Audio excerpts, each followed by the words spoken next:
Welcome back to Truth or Recon. I'm Agent D. Baker, a retired narcotics detective, SWAT team member, and U.S. Navy combat veteran of OEF and OIF. With years of real-world experience in high-stakes environments, I have seen firsthand the dangers that lurk both in our communities and now increasingly online. These conversations can get raw, they can get heavy, and sometimes they may not be suitable for children, so consider this your disclaimer. But if you care about truth, justice, and accountability, then you're in the right. What's up, everybody? Give me 1 minute. Apologize for getting on late tonight.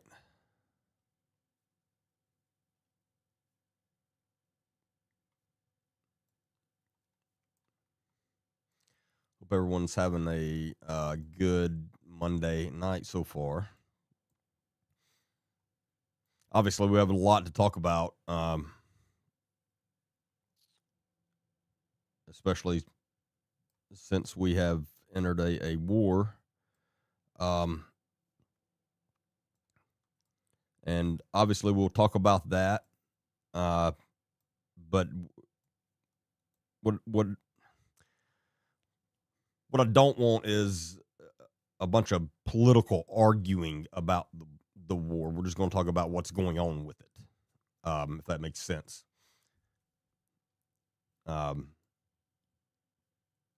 We could argue all day and night about whether we should have did what we did or not. That's, again, we're not going to solve the world's problems here. But I do want to talk about everything that's going on over there.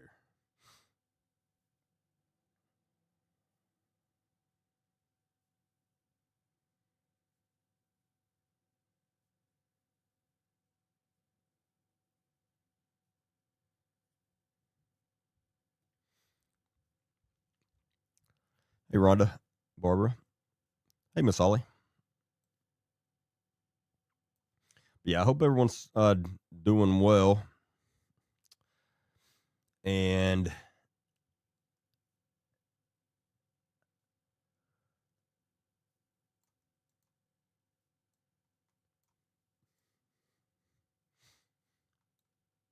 if anyone has any friends or family members in the Middle East, I will definitely be praying for them and thinking of them. It's very weird to me. A lot of the places that Iran has hit in the past few days, I've been in those exact places. Not just the countries, but the exact places that were hit, a lot of them. And that's just kind of strange, because most of those places when I was there, it wasn't considered dangerous at all to be there most of the time.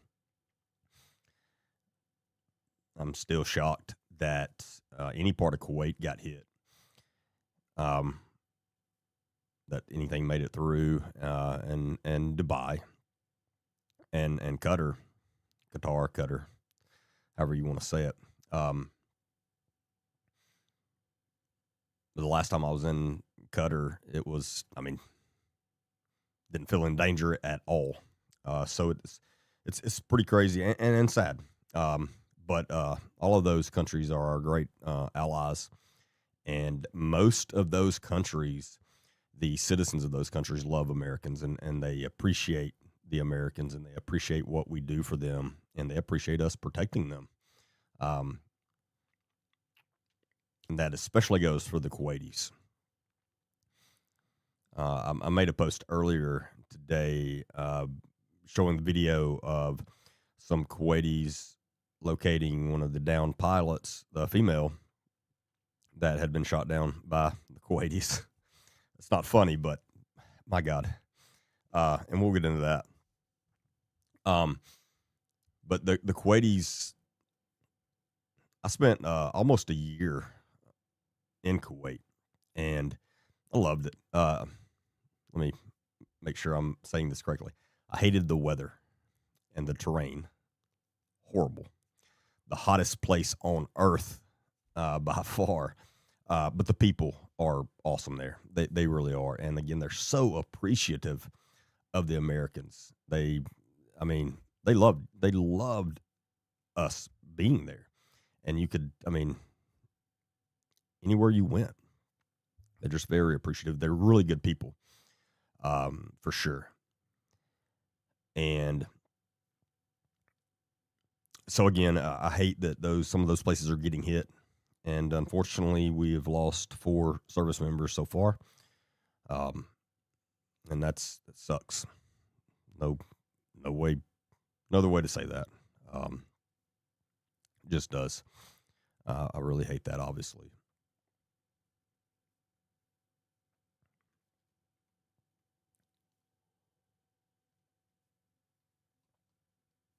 And excuse me, I'm still getting over my sinus infection. I feel a lot better, but I probably sound the same, if not worse.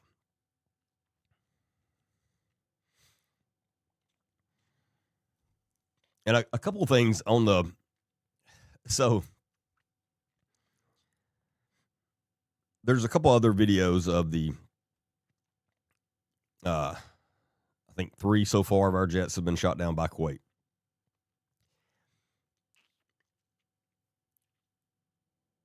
And you're never going to hear me talk bad about Kuwait or the Kuwaitis, especially the citizens there, because, again, they're amazing people. However, if you know me personally, if you've been around me, you've heard me talk about some of their military. They're just very laid back, very different than the Americans and the Brits and the Aussies and all of us that were there. Very laid back. And like it was nothing to go through a checkpoint somewhere and them be sitting on a chair with their feet propped up on a desk with no socks, no shoes, just laid back. Literally. Just very laid back. So it in one sense, it is surprising that they've shot down 3 of our jets accidentally. And the other, it's not so surprising. But again, I don't really mean that downing their military. They're just very different than the Americans. But and I don't know what happened there. Obviously, a major mishap, especially for it to have happened 3 times so far. Thankfully, none of those crew have lost their lives. And as far as I know, they all are doing well. You can see in the video I posted earlier, and it's a bunch of people posted it, with the female pilot. She seems to be completely fine. I'm sure she was a little shaken up, but I don't think she was injured at all. And so a few things I want to talk about right quick is I've seen a bunch of comments on those videos and specifically that one with the female pilot. And it amazes me of how many Americans are shocked that we have female pilots. I did not realize that that would be a shock to anyone. And there's tons of people on here saying, I can't believe it's a female. Like, what are you talking about? You can't believe it's a female.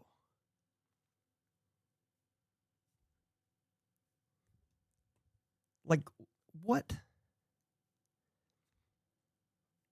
It shocked me that many people, and then of course you're going to have the horrible, ridiculous comments from some men that are sitting on probably in their mom's basement eating potato chips and then acting like they're better than a female fighter pilot in the Air Force or Navy. Like what is wrong with you? So yes, we have female pilots, a lot of them. That should not be a shock. That's one thing I wanted to address. And then another thing, people are acting, apparently in some people's minds, and I know it's not most, but they're like, how did this Kuwaiti get a camera? What? They're videoing it with their phone. And so the more I looked at some of these comments, I realized these people apparently think they still literally live in the Stone Ages, that they don't have cell phones, they don't have technology. Uh, Again, as another thing that just blew my mind, the amount of people that apparently think these Middle Eastern countries are still in the Stone Ages. Um, the Kuwaitis, a lot of actual Kuwaiti citizens are extremely wealthy. First of all, they live in mansions. I mean, they're everywhere. And I don't mean like millionaire wealthy. I mean hundreds of millions wealthy, like a lot of them because of oil money. So yes, they have cell phones. I think if Jimmy over in the trailer park here in the United States has a cell phone, I'm pretty sure a multimillionaire Kuwaiti has a cell phone. I don't know. Some people just amaze me of how they don't know anything about the world. And again, it's not something I saw one or two times. There's like tons of comments of people making these types of comments. Like they had no idea that they have cell phones there. It just blows my mind. It completely blows my mind. And then the other, and I guess a lot of this falls into, unfortunately, there's a lot of people that everything's a conspiracy now. Everything. And they say, oh, yeah, just so happened they had a camera with them, and just so happened they spoke clear English. So again, you're just showing your ignorance. But most Kuwaitis speak English. I don't know if most is the correct. I would say 60% at least of Kuwaitis speak English, very clear English. It's used very commonly there. So again, just look up some things before you make a comment sometimes, instead of just assuming these ridiculous things. But yes, it's not a conspiracy that they didn't fake picking this female pilot up, which I think is what a lot of those people were trying to get at. Number one, it's because we don't have any female fighter pilots for sure. And they didn't just get saved like that. And, oh, I would have had my weapon out. No, you wouldn't have. These pilots are very intelligent.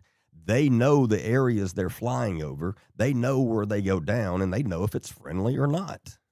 And again, Kuwait, the entire country, is extremely friendly. The United States has a bunch of bases there, and has a really huge base of Camp Arifjan in the middle of Kuwait. It's a very large army base, and I've spent a lot of time on it. It's like a whole little city in itself. But anyway, there's just so many people that don't know anything outside of their town, I guess. But we have all the information at our fingertips. Look some things up. Watch some videos on YouTube. You could learn some things. All right, that's my rant.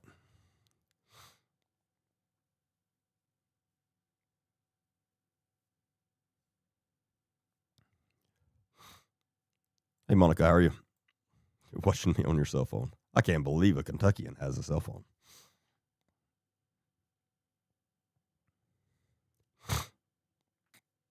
People still support Nick Smith. I give up on humanity's intelligence. That's a good point there for sure.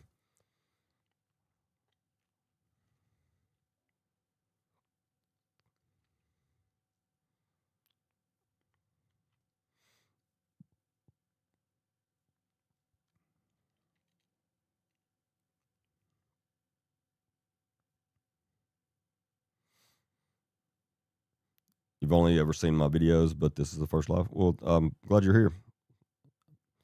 Glad you have joined.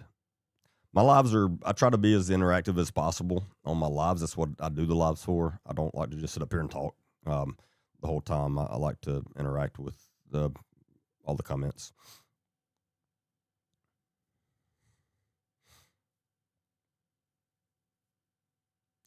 We even have cell phones in West Virginia, for crying out loud.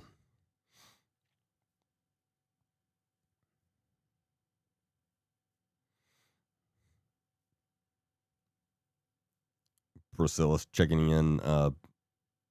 Still free and not in the woods. Still free and not in the woods. I did get a letter from your best friend today, though. An email. I sent it to my team. We had some good laughs over it.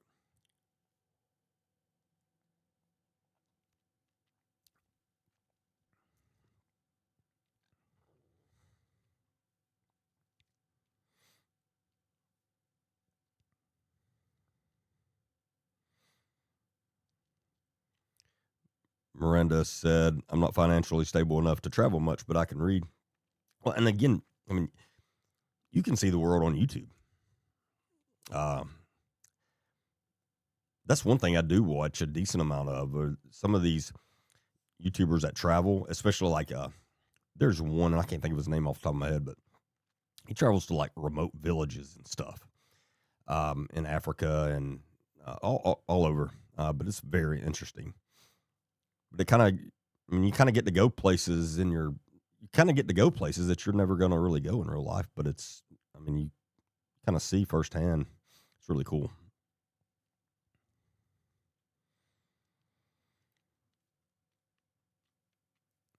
But yeah, Priscilla, did you get a letter from? Did you get an email from?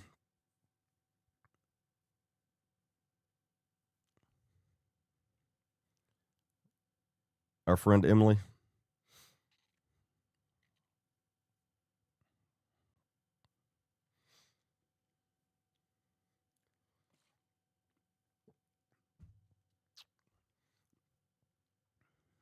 It might even be worth bringing up here. Since the letter specifically states we're not allowed to discuss it. I'm going to be a rebel and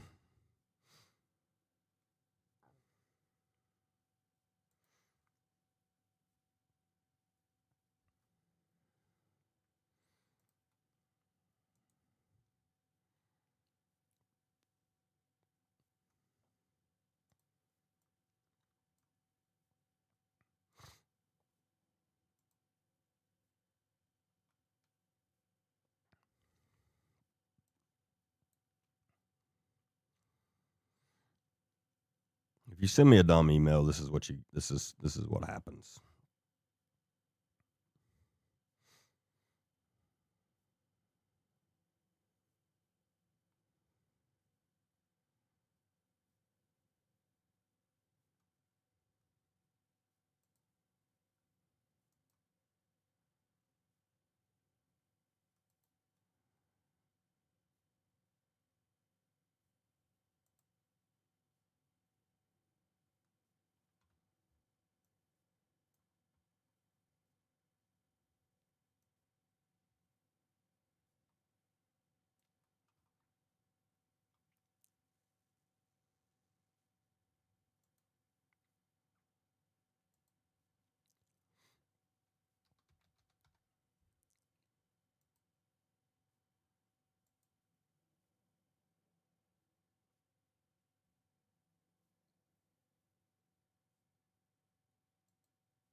I'm not going to read this word for word because it's long, but read a little bit of it. This correspondence constitutes formal notice of impending civil litigation and demand that you immediately cease and desist from unlawful conduct. Yep. according to my attorney, I'm not participating in unlawful conduct, so I guess this letter pertains to me. I am preparing to file a civil action in the circuit court. Which circuit? Just the circuit court? There's a bunch of different circuits in the state of Alabama, Emily. You left out which circuit? Just the circuit court of Alabama. Naming you and additional defendants. Defamation, libel, and slander. Invasion of privacy. Civil conspiracy. And related tort claims arising under Alabama law. Invasion of privacy and civil conspiracy.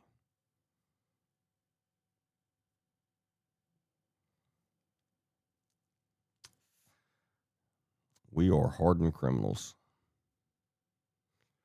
You are hereby directed to remove and cease publication of any and all false, misleading, defamatory, or otherwise unlawful statements concerning me or my business or my minor child identified herein, blah, blah, blah, blah. Well, we're still safe because I've not published any false, misleading, defamatory, or unlawful statements. So we're still good.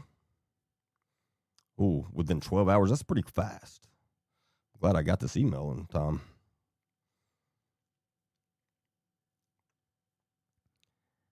This includes post, comments, captions.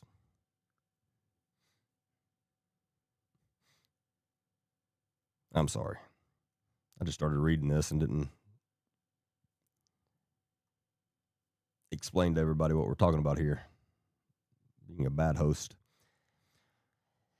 So this is from Emily Davis, who was a pretend, I don't know, everything. She's been a Botox specialist. She's been a lawyer. She's been a doctor, surgeon. The list goes on. Very impressive resume. But I think she has deleted all of her stuff. But you could have found her on most of the platforms, social media platforms, again, pretending to be all these things, charging people to handle their cases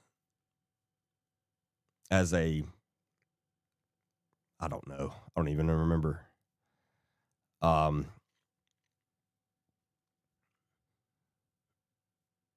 But that's where I jumped on board and started calling her out because she was taking advantage of very innocent people. So, for instance,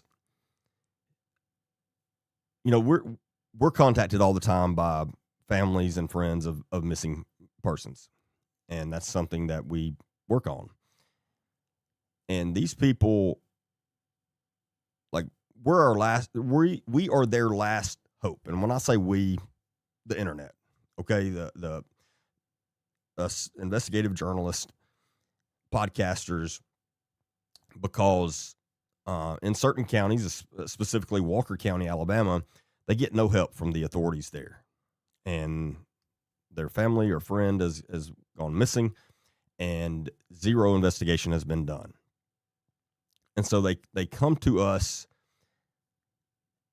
to help spread the word of their missing family member, to try to get them some type of answers, which they deserve.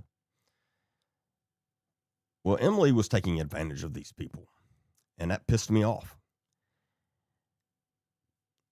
And I don't know if anybody actually ever paid her. I hope not. But she was attempting to charge these families to advocate for their missing family or friend. And when I saw that and realized that she was a complete scam, then I started calling her out. But this girl lives in her own fantasy world. And I wasn't exaggerating earlier when I said she has claimed to be tons of different things. Her main thing was she was a certified paralegal, which, if you know anything about that world, I don't know that there's really a thing called that. If you work as a paralegal for an attorney, then you're a paralegal.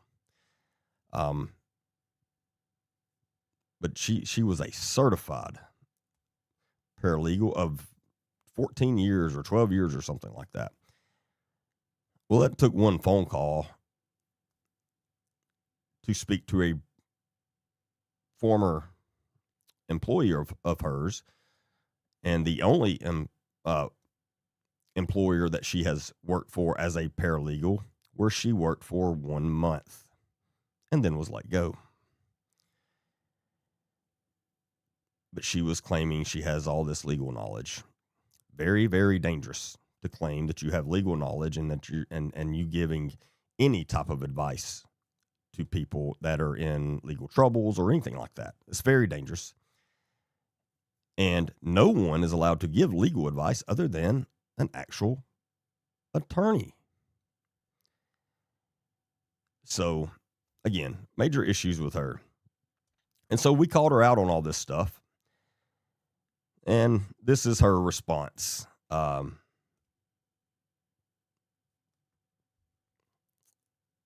This cease and desist letter email that she has sent us.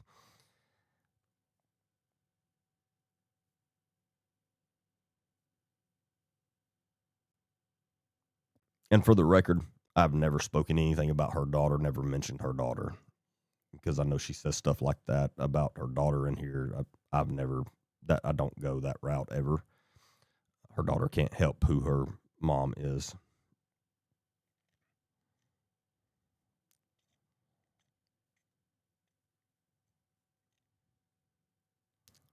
In addition to removal, you are required to publish a clear and conspicuous written retraction within 12 hours of receipt of this notice. The retraction must state that prior statements made by you concerning me or my business were inaccurate. Well, actually, Emily, no, they were all very accurate, which is why you've taken all your stuff down. We have succeeded in what we were needing to do. Withdraw those statements in their entirety.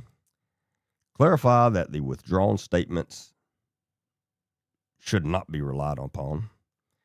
Be published on the same platforms and in a manner reasonably calculated to reach the same audience as the original statements. That's a wordful. That's a mouthful right there. Wow. While such content must be removed from public view, you are expressly instructed not to delete, alter, overwrite, or destroy the underlying data or evidence. All materials must be preserved in their original form. And if I didn't know better, Emily's trying to act like she's my boss. This is tough. You are hereby placed on formal notice to preserve all documents and electronically stored information, including but not limited to social media posts, drafts, direct messages, and private communications. This girl has lost her freaking mind. Yeah, I don't live in a communist China here. Metadata and account records, communications with third parties regarding me or my business. I've just brought all of you all in on this major lawsuit. I apologize. I tricked y'all all there. Records relating to the creation or use of alternate or anonymous accounts. Yeah, I have no anonymous accounts. My team can vouch for that. If I want to say something, I say it under my account. You must suspend any routine deletion or auto-delete functions. Failure to preserve relevant evidence may constitute spoliation. What's a big word? You got to be an attorney to know what that means. I don't know what that means. Under Alabama law and may result in sanctions, adverse instructions, and additional liability. You are further directed to immediately cease publishing or publishing statements concerning me or my business. Well, you don't have a business, Emily, so that doesn't exist. Coordinating with others to disseminate content. Yeah, I don't coordinate with anybody. Disseminating medical, court-related, or private information. Yeah, I have disseminated some of your court-related information.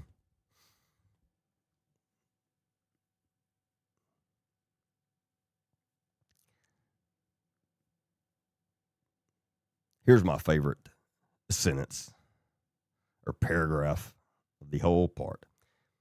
I am presently proceeding pro se, pursuant to the Alabama Rules of Civil Procedure. If you don't know what that means she's representing herself. However, legal counsel will be joining this matter. Upon filing, you will be served in accordance with Rule 4. In addition to compensatory and punitive damages, I intend to seek recovery of attorney's fees, litigation expenses, and all cost of court to the fullest extent permitted under Alabama law. You are required to provide written confirmation within 24 hours of receipt of this notice. Well, this isn't written, but do y'all think this would count as me providing confirmation of receipt of this notice? All specified content has been removed immediately. The required retraction has been published. All relevant evidence is being preserved, and all further publication has ceased. Failure to confirm compliance will result in immediate filing without further notice. Limited distribution notice. This correspondence is directed solely to Mr. Derek Baker concerning anticipated litigation. Any dissemination or publication of this notice for purposes unrelated to legal compliance may be addressed in subsequent proceedings. I don't know. We may have violated that one. I better take it down.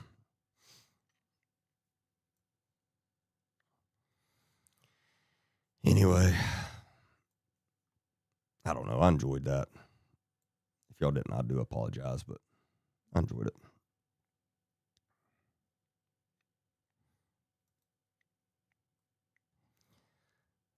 That's some of the hogwash that some of us that do this have to deal with sometimes.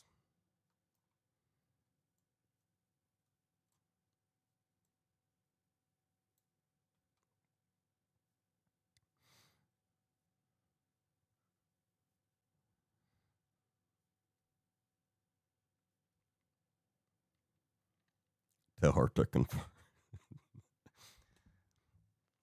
Monica, you're awesome. Monica said, tell her to confirm receipt of this. I'll let you guess what the hand gesture she has posted is.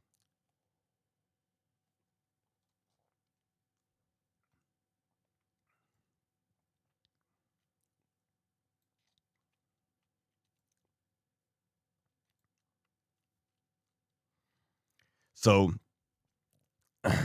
I sent that to my attorney, and their response back was all it said was chat GBT in all caps. That was their response. That was it. Oh, man.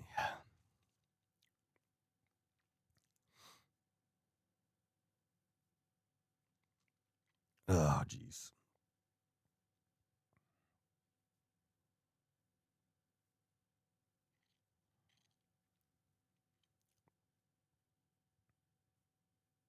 that made me smile for the evening. Well, good. It got a laugh out of me. We have people like that in the UK too. Oh, I'm sure. I am sure. Nikki.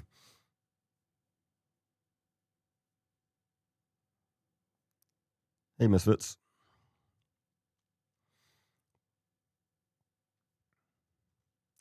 She's legally on that pipe. You said it, not me. I just transferred my assets out of my name in anticipation of being named in the suit. Oh. All right. Let's see. Do you think the Iran stuff will ever hit U.S. soil? I live in southern New Mexico near a military base. I mean, not like directly from Iran, but we definitely need to be. You should be on guard of some attacks, such as what happened in Austin, Texas, this past weekend. For sure. Be aware of your surroundings at all times. And I hate that I have to say that in the United States. I hate that. And I'm not trying to fearmonger here. I'm just giving my advice. I made a post Saturday, maybe. Not long after we started hitting Iran. And I made a post on social media talking about, hey, be vigilant, be aware, because a lot of, I don't know what the correct term to use here, Iranian spies, we'll call them, crossed our borders in the last 4 years a lot, because our border was literally completely open. And again, it's not political. I'm just stating what happened. And so anyway, I made the post saying, hey, be vigilant, especially this weekend, because I would not doubt. Actually, I didn't say it that way. I said, it's, in my opinion, it's not if something happens here, it's when. And people, there was some comments on there literally making fun of my post. Like, oh yeah, we got to worry about that. Haha, whatever. And then other things. Less than 12 hours after I posted that, the unfortunate incident in Austin, Texas occurred. And that is literally the kind of stuff I was talking about. So, and yeah, we don't know if that attack was like ordered by the Iranian government, but that's not what I was saying in my post. That was probably just a sympathizer of Iran who did that. And that's the kind of attacks I'm talking about. Now, again, are there actual Iranian operatives in this country? A lot of them, yes, absolutely. Again, a lot of them crossed our border in the last 4 to 5 years. So I hope, obviously, that there's no coordinated major attack here on U.S. soil, but it is something we need to stay vigilant about. Now, I'm not saying you should lock yourself in your house and not go out. Please don't misunderstand me. You still should, you need to live your life. Okay. I'm saying when you're out at places, be vigilant. If you see something that looks strange, tell the authorities and leave. And so that is my warning, is just stay vigilant.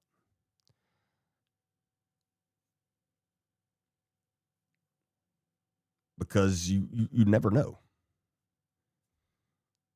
Um, and I don't know. I know there was another incident that happened in, was it in D.C., Northern Virginia or D.C., on the interstate? Apparently, I hadn't had time to even look at that. I've just seen the headline.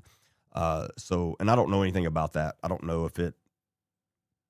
I don't know who the suspect was in that. Some of you probably know a lot more about that one than me. Um, but I'm sure it's what's definitely possible that had to do with the same thing. But again, I'm not saying it did. I don't know. Now the one in Austin, it did. Again, I'm not saying that it was like ordered by the Iranian government and that was an actual Iranian operative, but that was probably a sympathizer, and they will try to take out as many people as they can, Americans. So, but that's what I'm saying. I'm not saying to lock yourself in your house and to not go on anywhere and to not take your kids anywhere. I'm just saying be vigilant and use common sense. Because you could save your life and others.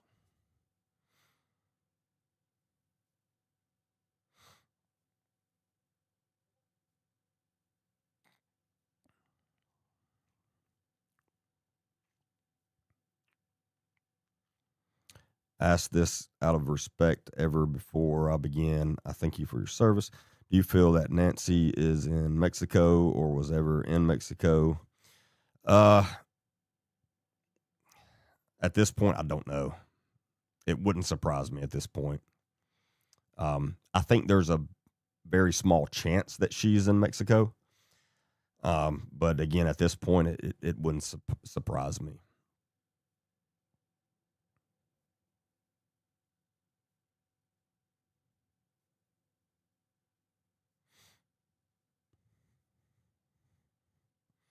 So, anyway, that was a long answer to your question. Do I think the Iran stuff will ever hit U.S. soil? So in that sense, yes, and in that sense, it already has, and I am afraid there's probably more to come. But as far as like, no, I mean Iran's not. They don't have the capabilities to like fire a missile here or anything like that. Which I'm sure that's not what you're talking about anyway. But again, they are hitting a lot of our allies and a lot of our bases and pretty much anywhere Americans are deployed to and stationed at right now.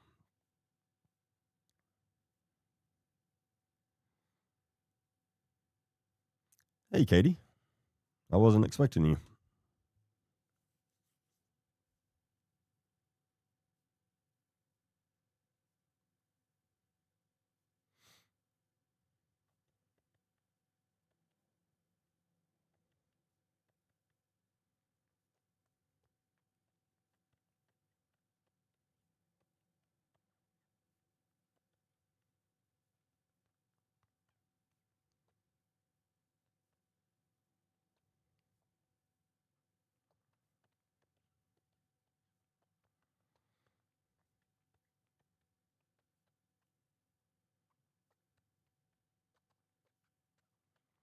Oh yeah, I'm sorry if you're not. And I'm not being a good host tonight. If you're not familiar with what happened in Austin, Texas, this past weekend, late was it Saturday night or yeah, late Saturday night. Um, Here, let me pull it up.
So this crazed man opened fire outside a downtown Austin bar early Sunday morning.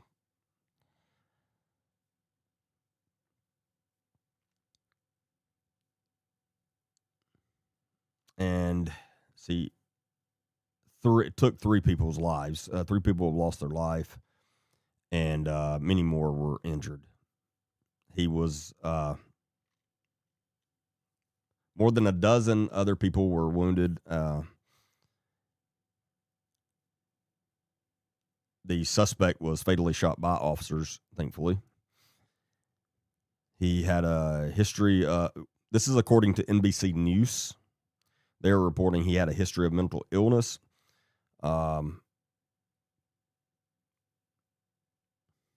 FBI stated the suspect was not a previously known threat to either of their offices. Authorities are still working to determine a motive.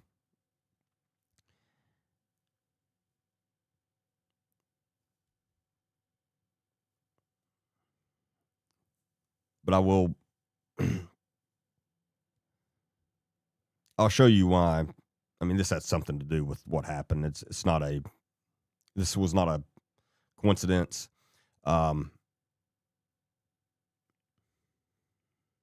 I can find the picture I just saw.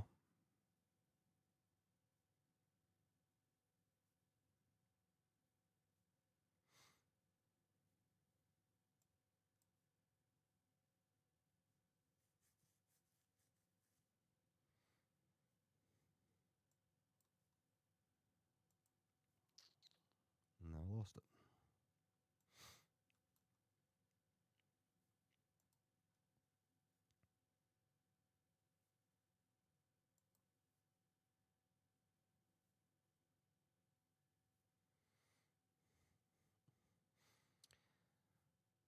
Yeah, horrible situation, and of course, Austin is a college town.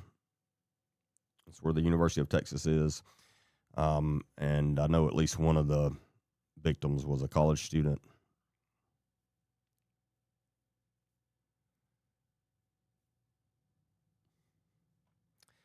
The suspect was from the Senegal, and he was wearing a. I don't know where the picture just went.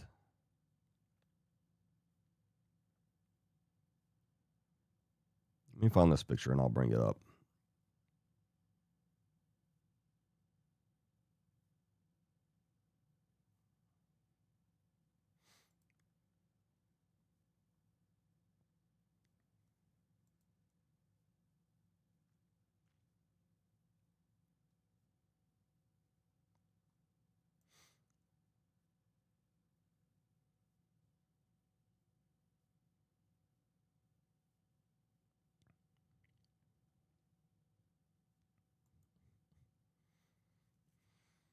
But yeah, he was wearing a sweatshirt that said "Property of Allah."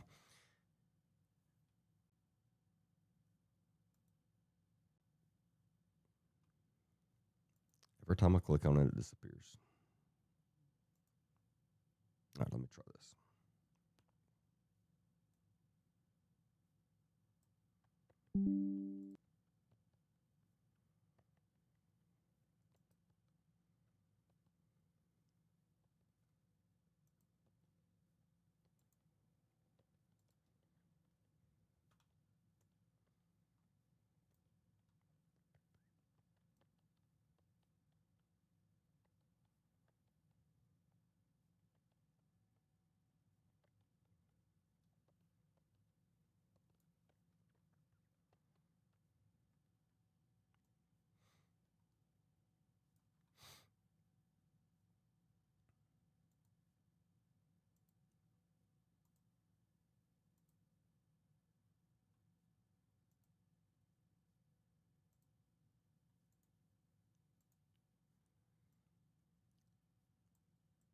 So this was him, as you see. But that was the sweatshirt he was wearing. And there's also, let me find this other information. I don't want to misstate it.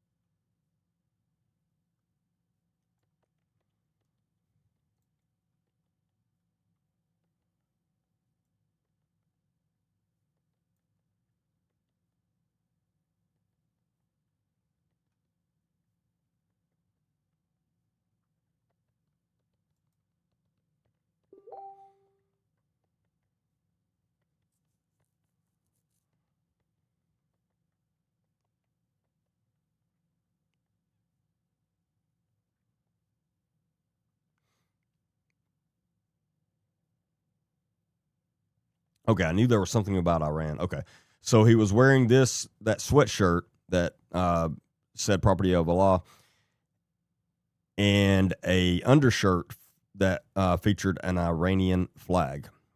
So again, I don't think this was someone ordered by the Iranian government or anything, or some Iranian operative, but this was just a sympathizer. And again, it also states he had a history of mental illness, which is a lot of times the people that do this does. But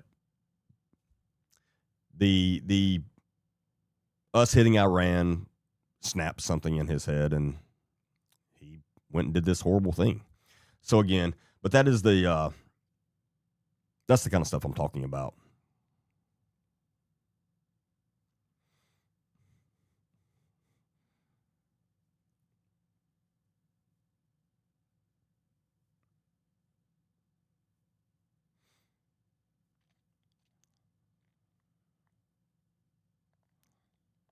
Sarah Adams is good for information on the topic of sales in the U.S. Sarah Adams is good for information on a lot of things. If you're not familiar with Sarah Adams, she has recently started her own podcast. She is a former CIA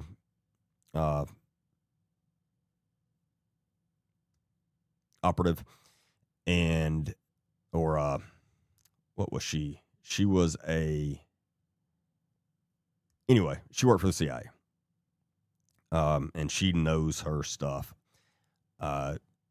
She is the expert on the Taliban, uh, anything to do with the Middle East. Expert. But you can catch her podcast on, I know it's on YouTube. And what is it called? Hold on, let me pull that up.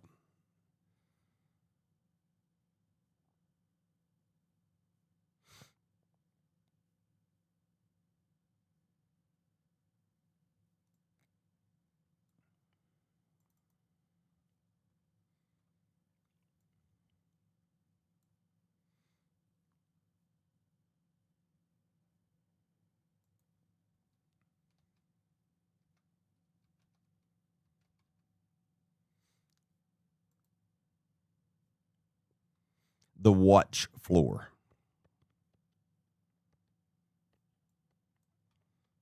I'll bring it up right quick so you all can see. So when you go searching, but you should subscribe to her podcast for sure. She's been on a lot of Sean Ryan's podcast. She's been on quite a few episodes of his podcast, been a guest of his a lot. But she's very knowledgeable. Again, she is the expert of this stuff for sure.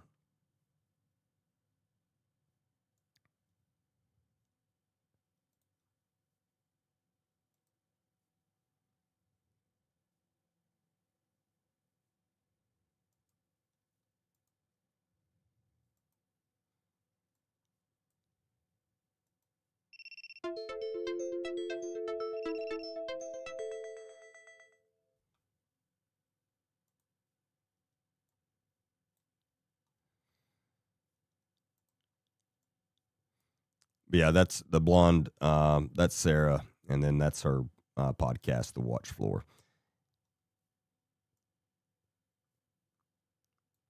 Yeah, she's a wealth of information. Very interesting stuff, and she doesn't skirt around the facts. She just lays it all out there.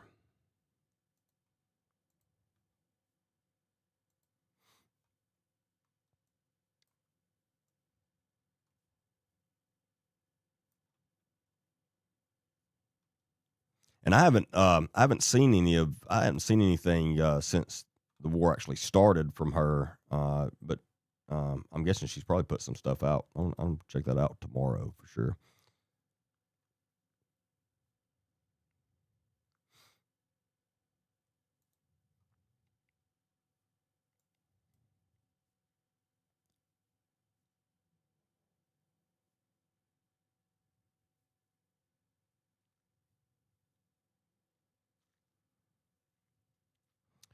Can I explain how the Iranian government will be reestablished if all of the leadership has been taken out? Well, I do know. I think that was the purpose, because if they would have left any of the immediate successors, then definitely nothing would have changed.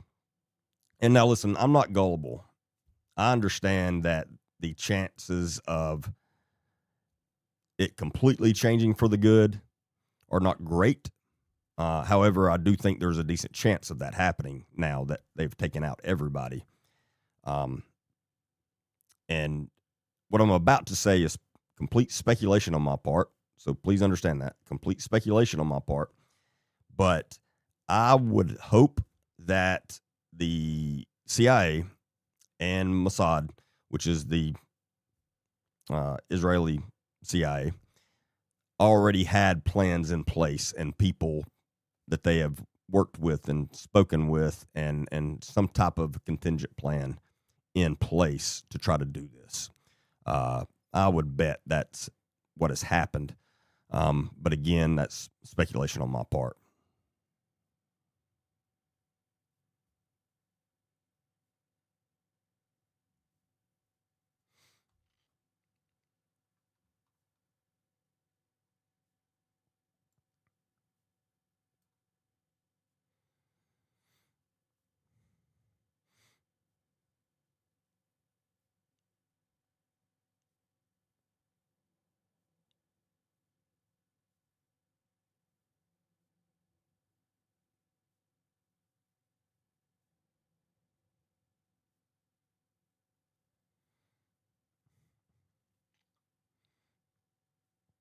Show us your studio and all the stuff on the wall. Looks like you got some cool stuff. Well, I can't move my camera around right now, but I do have a video, an entire walkthrough of my studio that will be on our Patreon, and that Patreon will be up and running by next Monday. We're 1 week away, and that's when we're going to go live with it. But make sure to check that out. But in the subscription only part of that, I will have some behind the scenes videos, and again, a complete walkthrough of my studio and my armory, which is here in the same room. But I like it.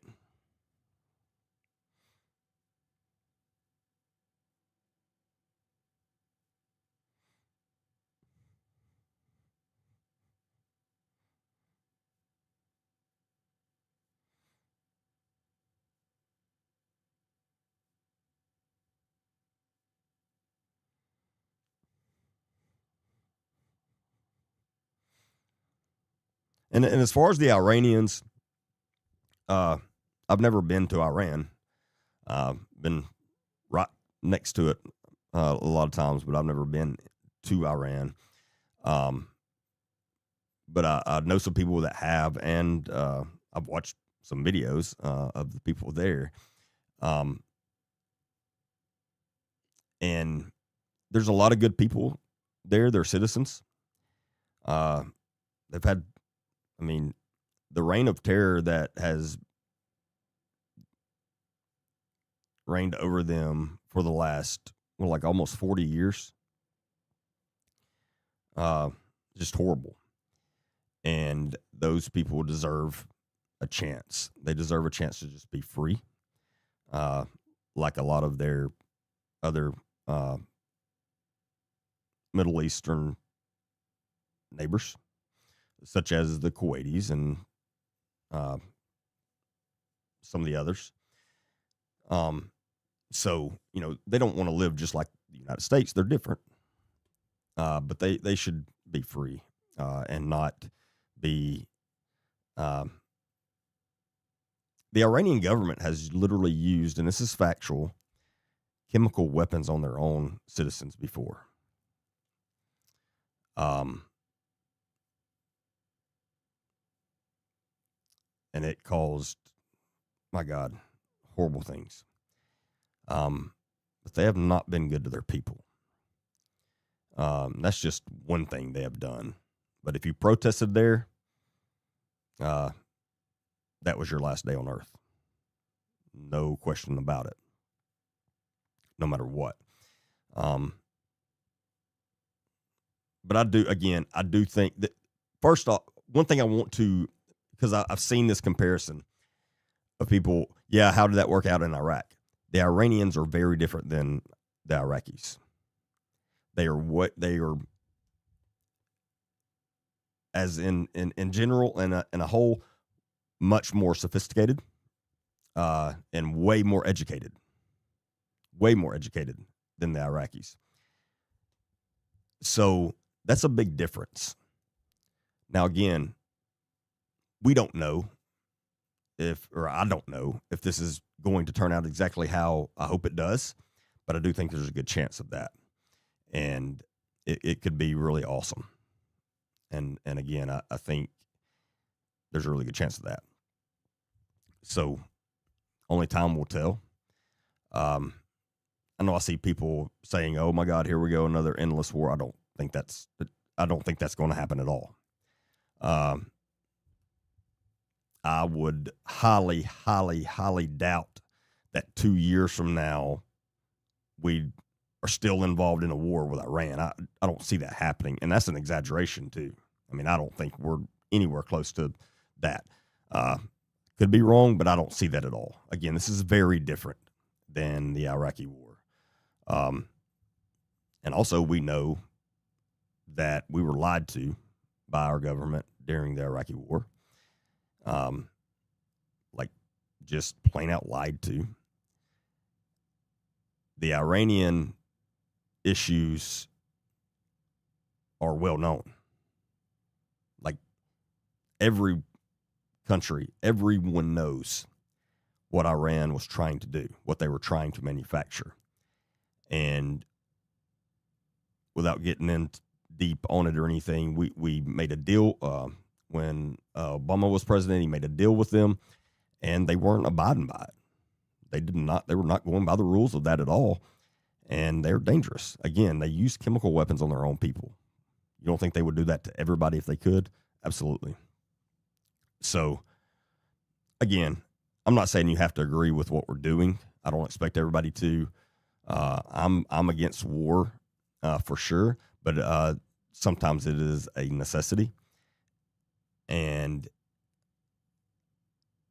if Iran had nuclear capabilities, it would be detrimental to our entire world. I firmly believe that, and I think a lot of other people do as well.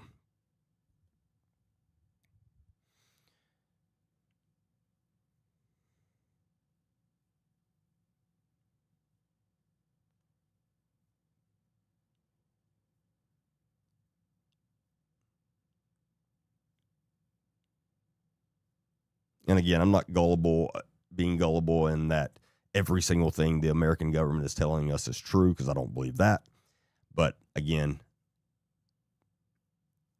this is very different than the 2003 Iraq invasion. Very different.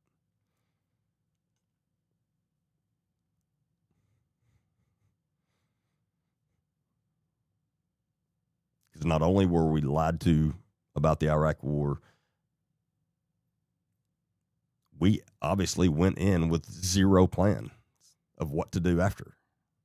Like, it still blows my mind to this day that our administration then went in without any type of plan. Because I hope their plan wasn't for us to stay over there for 20 years.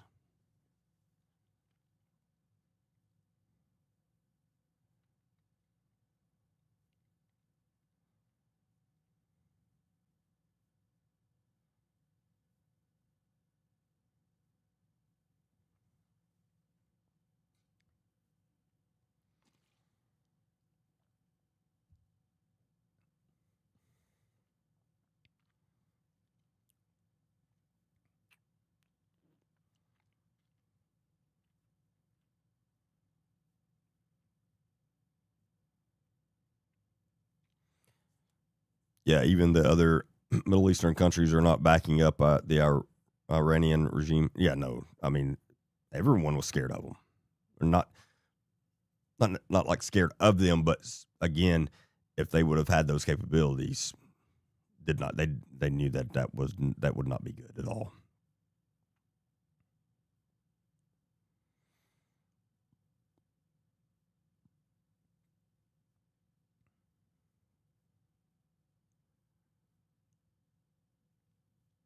So again, that's my opinion on what we've done and what we're doing there. Again, it's just my opinion, but and I'd be the first to tell you if I thought this was anything like the Iraq invasion, I would be the first to tell you that no, I'm 1,000% against this. We're not doing this again. But I just don't see that. I don't see that. Again, I've seen no evidence of this being anything close to that.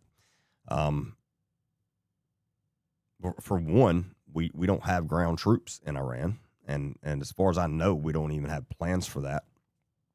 I mean, I'm sure there's tons of operatives there, but as far as ground troops, no. The Iraqi war, that was what it was, which never made sense to anyone that knew anything about that.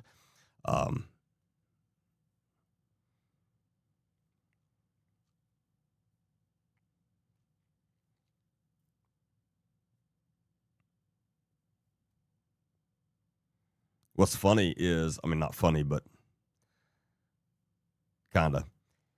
I remember when I joined the military, and I joined the military in 2003, and I remember talking to, I went to all the recruiters' offices, and I went to the Army recruiter and spoke with them, and then I went to the Marine recruiter, and I remember the Marine recruiter saying, well, you don't have to worry about, like, we don't do ground troops anymore. We've got all this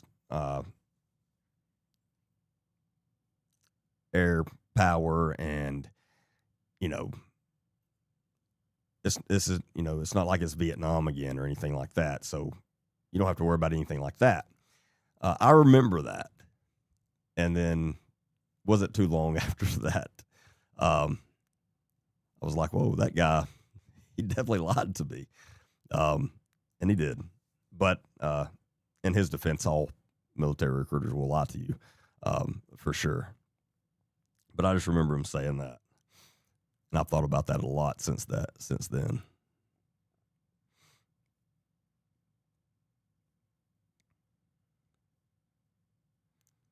You joined the Navy in 1967.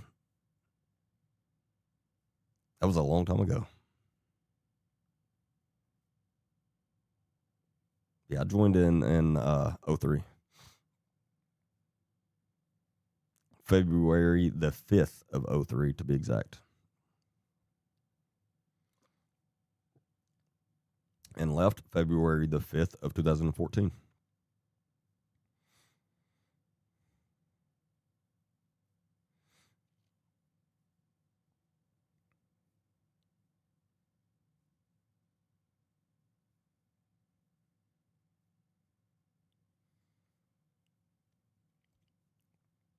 And if you're not following or subscribed, please do that.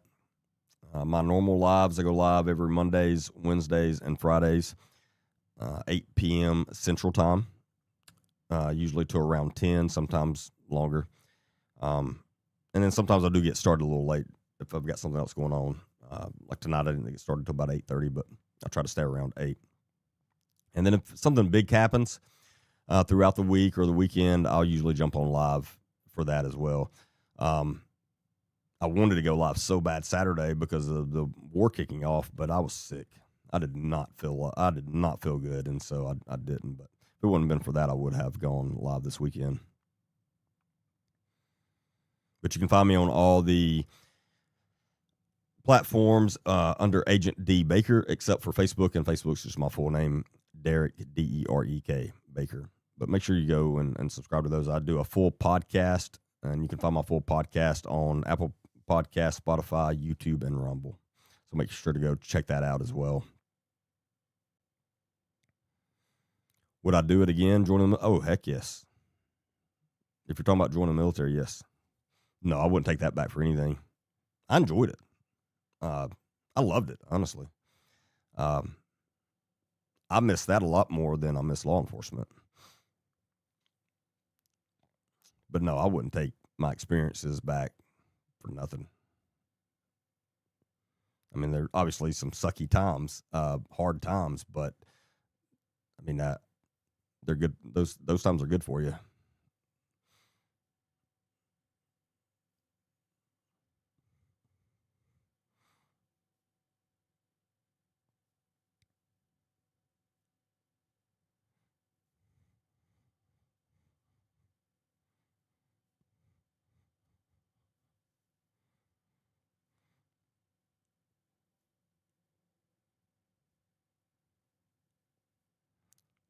Did I go to Great Lakes?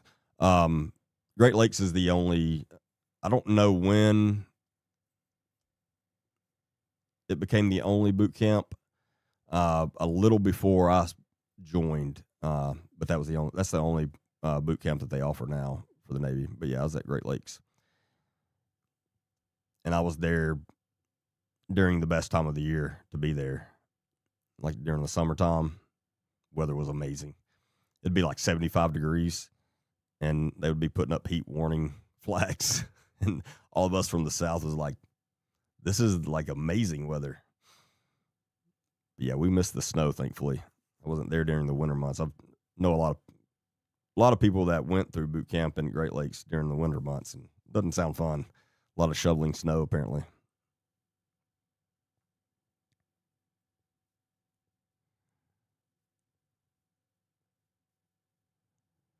Friend said diesel fuel was $4 per gallon this evening at dark. Yeah, I don't doubt fuel prices probably go up for a week or so. Hopefully not too much longer than that. I don't have to worry about that, thankfully. As long as I got electricity, then I'm good to go.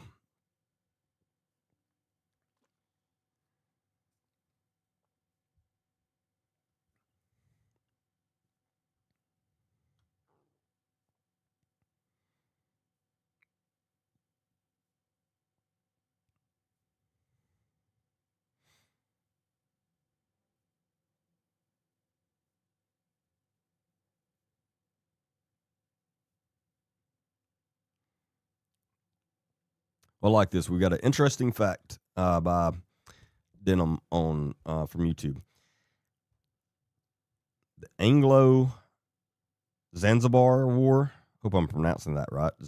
Anglo Zanzibar War. The war is estimated to have lasted about 40 minutes, occurring in the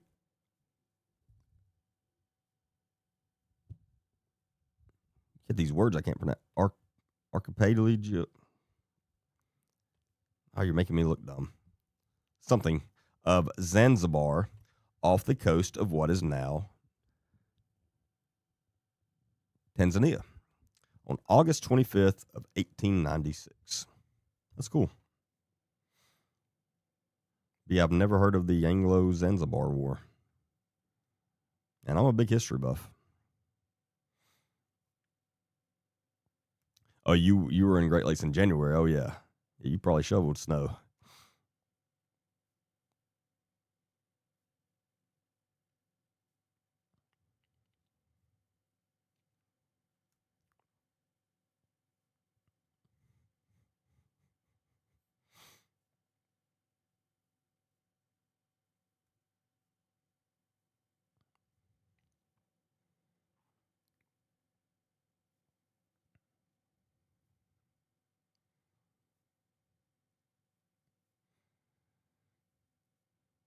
But yeah, I don't see the fuel prices staying up for like 6 months or anything like that. Now, again, I could be wrong, but I don't think that's going to happen. But for a short time, it's definitely going to go up some.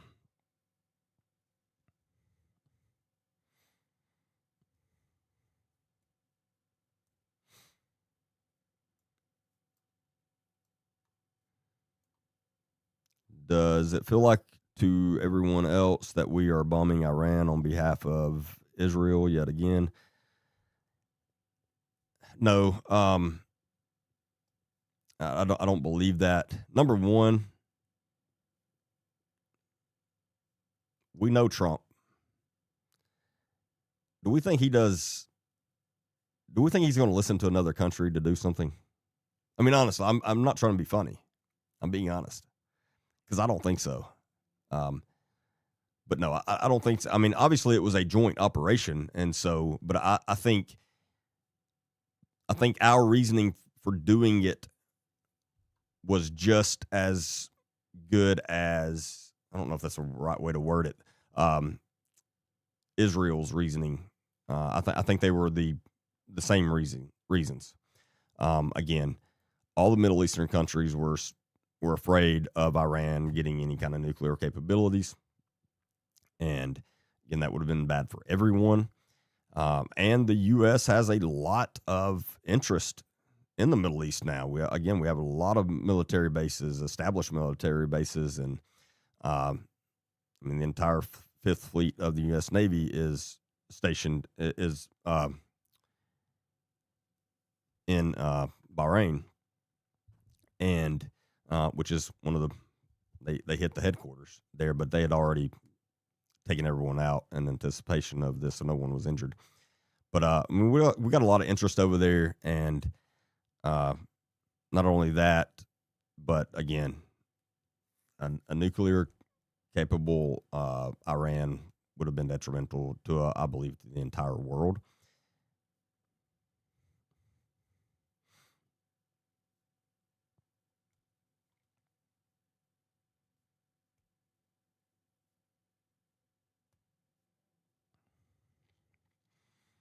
But and as far as the fuel, and someone I see, Kevin said Rubio said they are announcing something tomorrow. I bet they tap in the reserves. Yeah, I am sure they have a plan again for the fuel. And one of Trump's big things is he wants us to stop relying on all these other countries for our fuel because we have just as much as they do.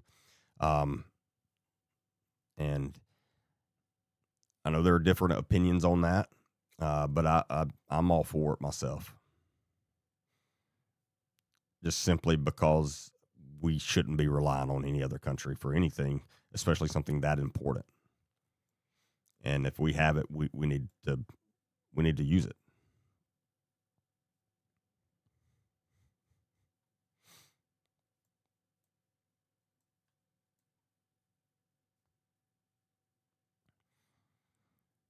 They have screamed for decades Iran is minutes away from a nuclear and have yet to produce one. Well, again, we entered an agreement with them during Obama's administration, and they have consistently went against that.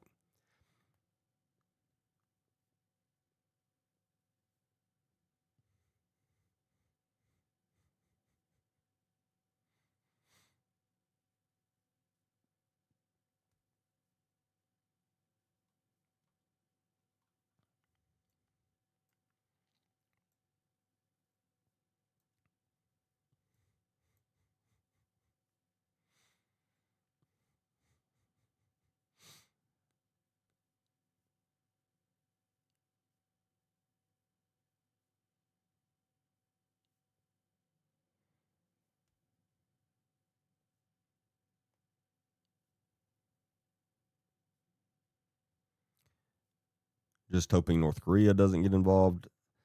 I don't think they will. They're scared. They're scared of Trump, as most countries are. And that's a good thing. Hell, I'm scared of Trump, so I know they. I know they are.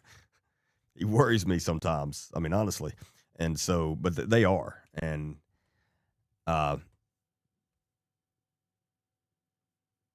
North Korea has a good thing. The one guy, and I don't think he wants to do anything to mess that up. Honestly. Now the North Koreans, horrible living conditions, horrible.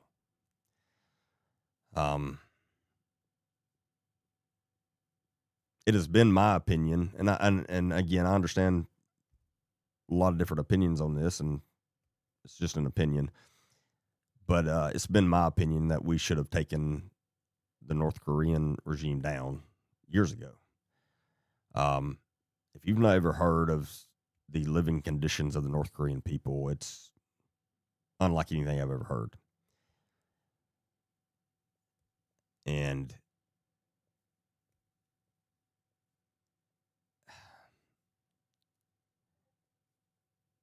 again, it's been my opinion for a long time that we should go take out all the military in North Korea and let South Korea take it over. I don't know if that's possible, but I mean, it's possible for us to take them all out, but we should, just because of the way those people are living. It's horrible.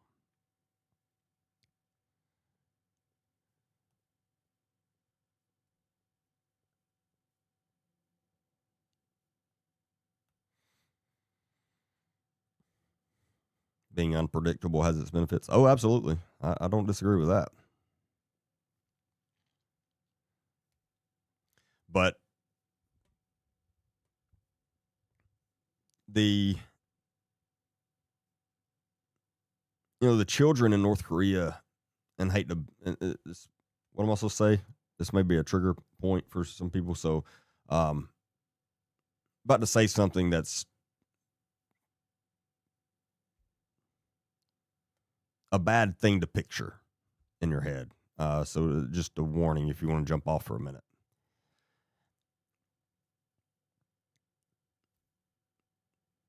The children in North Korea have to chase around rats and catch them to eat. And that's real. I mean, could you imagine?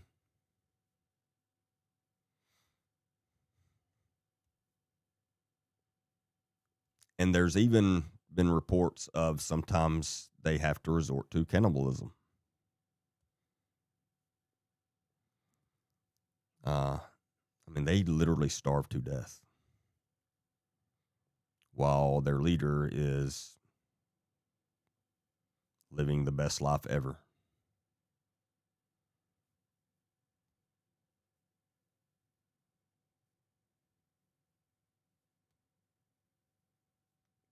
And yes, they do literally have prop stores for tourists. And Sarah Adams talks about this a little bit. But some of these countries, such as Afghanistan, or the Taliban in Afghanistan, but the Taliban and North Korea and a few others are paying some of these big YouTubers, the big travel YouTubers, some of them, they are paying them and flying them there to video and to try to make it look like how great it is in these places. It's just crazy. And some of these YouTubers are doing it. But yes, North Korea literally has an entire little city that's a complete prop. It's not real. And that's where they take their tourists through, and it looks like just an amazing place. But there's no people working in them. I mean, it's obvious that it's a complete prop. It's crazy. It's crazy.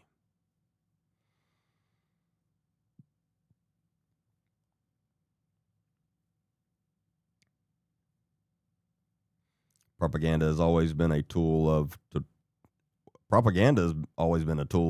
every government, honestly. The U.S. is not immune to that. Our government's waged propaganda war on us for years too. Again, I'm talking about that green leafy substance. It's all propaganda, all headed by the government. And that's just one example.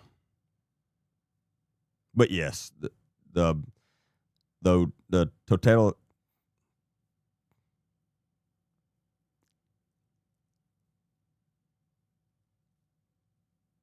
That is a word I struggle with. Anyway, we're going to move on. But those governments, I mean, yeah, everything is propaganda. There's you can find on YouTube. There's one guy that hacks in to the North Korea TV station, and you can see what they show them, what they show their people, which most North Koreans don't have a TV. Again, they don't have anything. They don't have running water. They don't have electricity. I mean, there's nothing. But they play these propaganda, I guess, ads, whatever. It's crazy.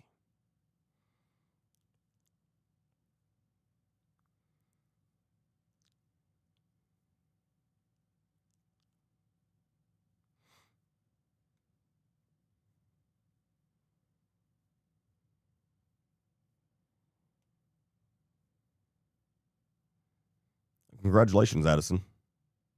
That's awesome. I don't know what she's talking about before that, but said until I got sober a year ago and my life changed for the better dramatically. But congrats on being sober for sure.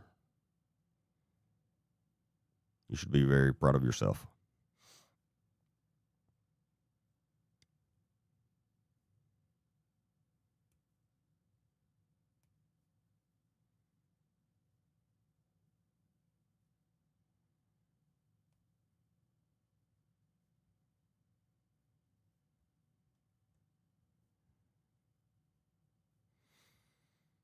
He blocks their internet. Yeah, no, they don't have internet. No, I mean, yeah, the North Korean citizens are literally living in the Stone Age. They have nothing. And they even make them,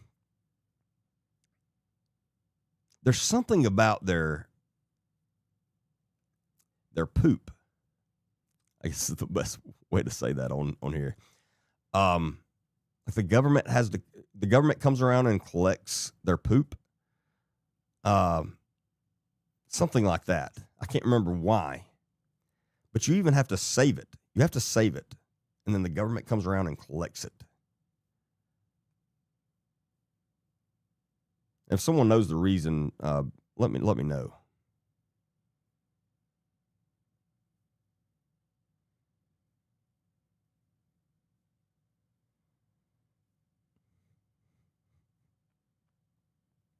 You're shitting with me. That was very nice, Katie. Very nice. Hey, good night, Eric. I appreciate you being on again. I hope you have a good night.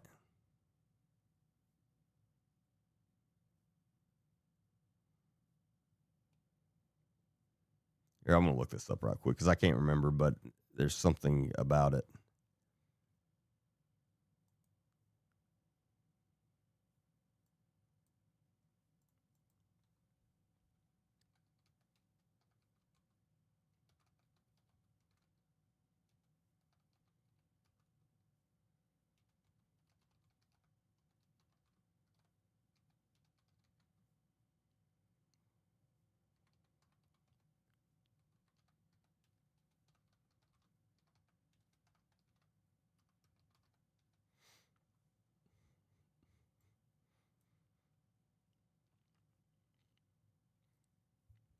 Yes. So North Korean citizens are required by the government to collect and turn in human waste to be used as fertilizer, a policy that is strictly enforced through mandatory quotas. That is a real thing. And it makes sense for fertilizer, but I knew it was for some reason. But residents are assigned quotas to produce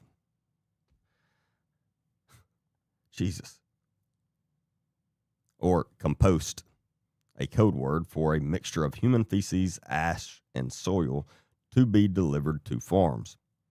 High quotas and penalties. As of early 2025, reports indicate adults are required to donate 500 kilograms, which is around 1,100 pounds, of compost, while students are expected to turn in 200 kilos by January the 20th.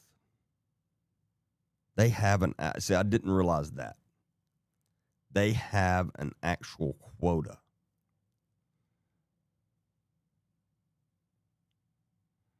These collection drives are often referred to as manure battles or feces battles and take place at the beginning of the year before the spring planting season and sometimes in the summer. Failure to meet the quota can lead to punishment. Citizens often prefer to pay a fine, often around 5,000 North Korean won, to avoid the at times difficult and unhygienic task of collecting or buying waste. So if they don't collect enough on their own, they have to buy it from other people to meet their quota. This is the craziest stuff I've ever heard. Because the quotas are often higher than what an average person can produce, a black market, listen to this, this is crazy. A black market for human feces has emerged, and in some cases, people have resorted to stealing it from others. That is real life in North Korea today.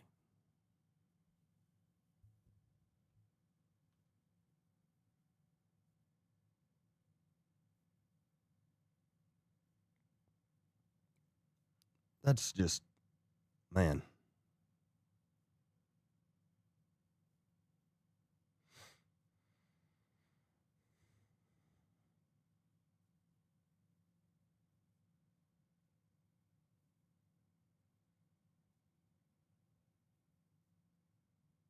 That is a good point.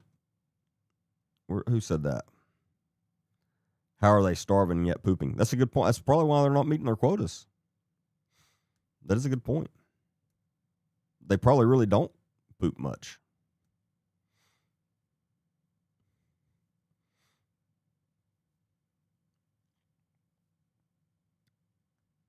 I agree with you, Lowingo. They will meet their quota if they have no gallbladder and eat Mexican or fried foods. That is correct.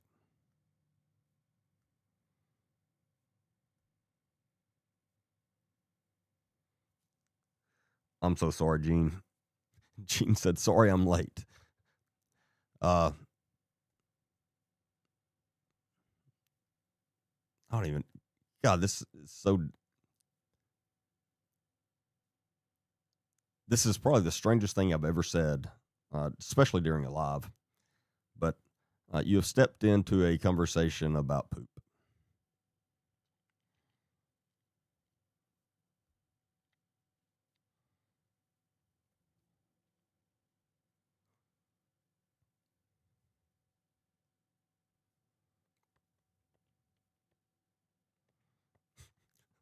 I like that. John said, sounds like our Congress and Senate. Maybe we should box them up and send them to North Korea. That's pretty funny.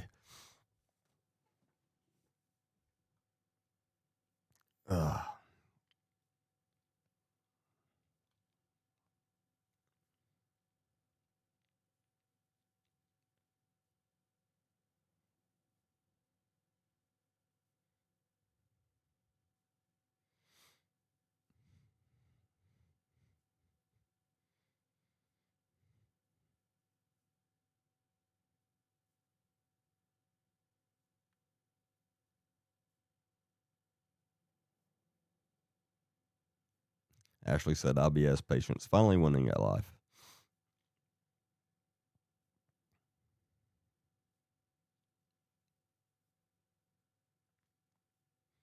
Oh, that's the best one yet, Addison.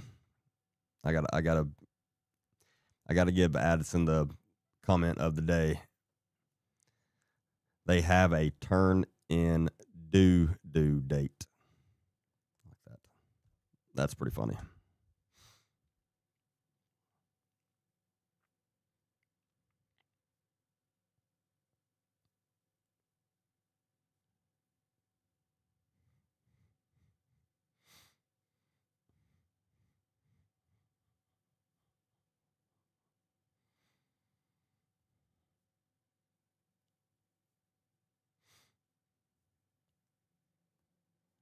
How did we get here in this live chat? I don't know, Christina. I often ask myself that, but this may be the craziest topic we've ever been on.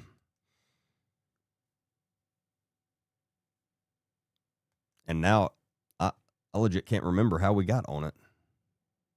I can't. I don't know. But here we are.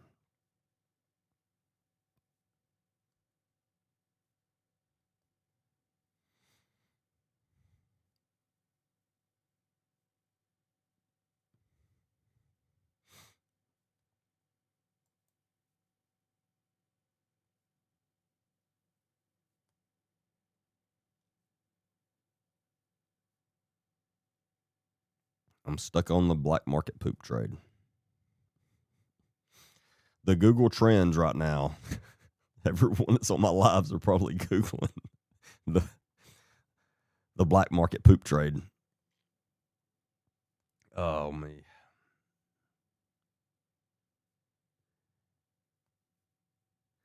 But in all seriousness, think about some of the things that poor Americans complain about. Think about it. And in North Korea, if you don't poop enough, you have to either go buy it or steal it from someone.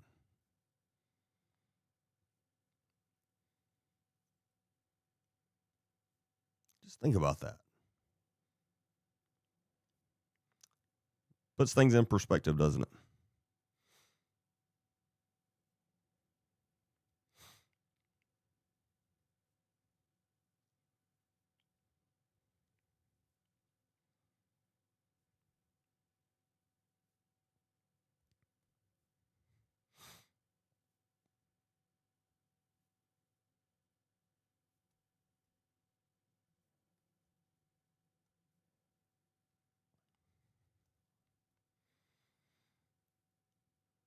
Danielle, what did I miss? Seriously, I just answered a text.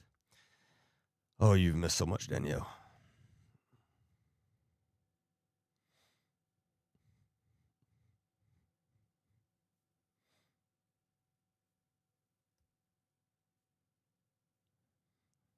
Can you imagine being in North Korean prison for stealing poop? I hadn't even thought about that either. That's nuts. Wow.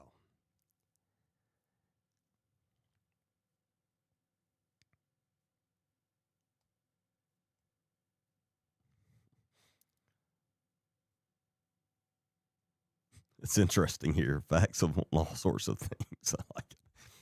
That's one way to put it. I appreciate that, Glenview.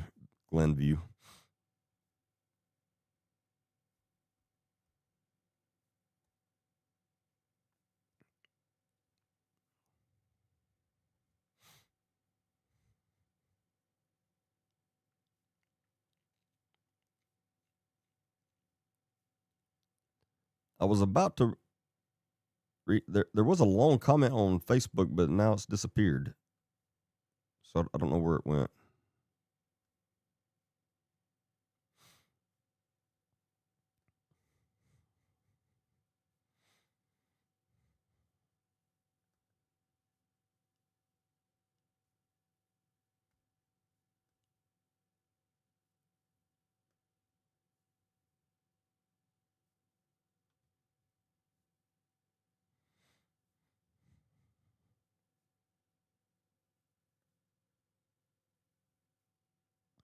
Who says this show isn't educational? Better than Sesame Street.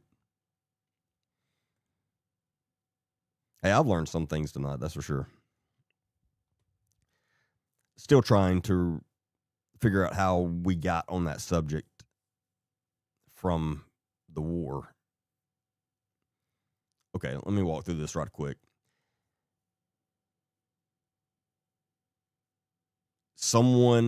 Someone said they hope North Korea didn't get involved in the war. And then I started talking about how oppressed the North Koreans are. Okay, that's how. Okay, makes sense now. I feel a little better.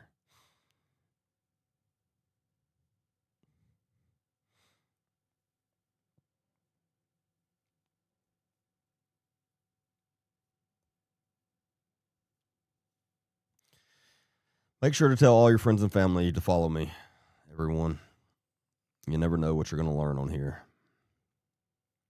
Literally, you never know.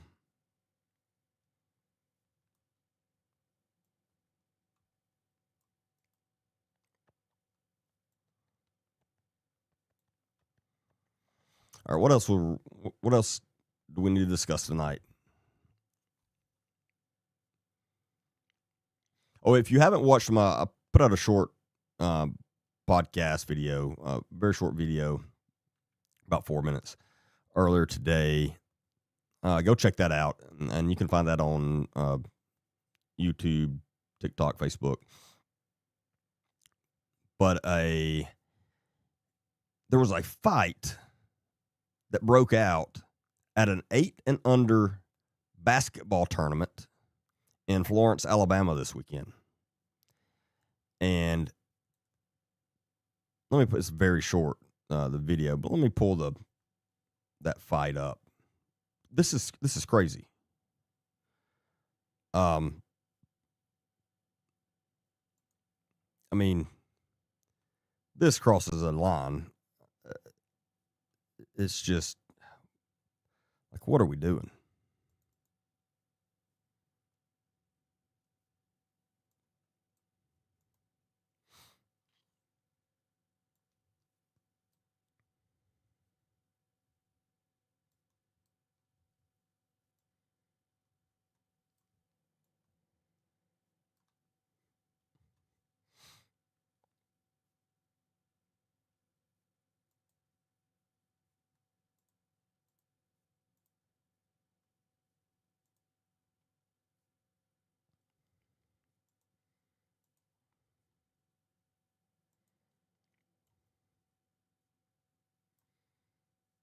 Hold on, let me see.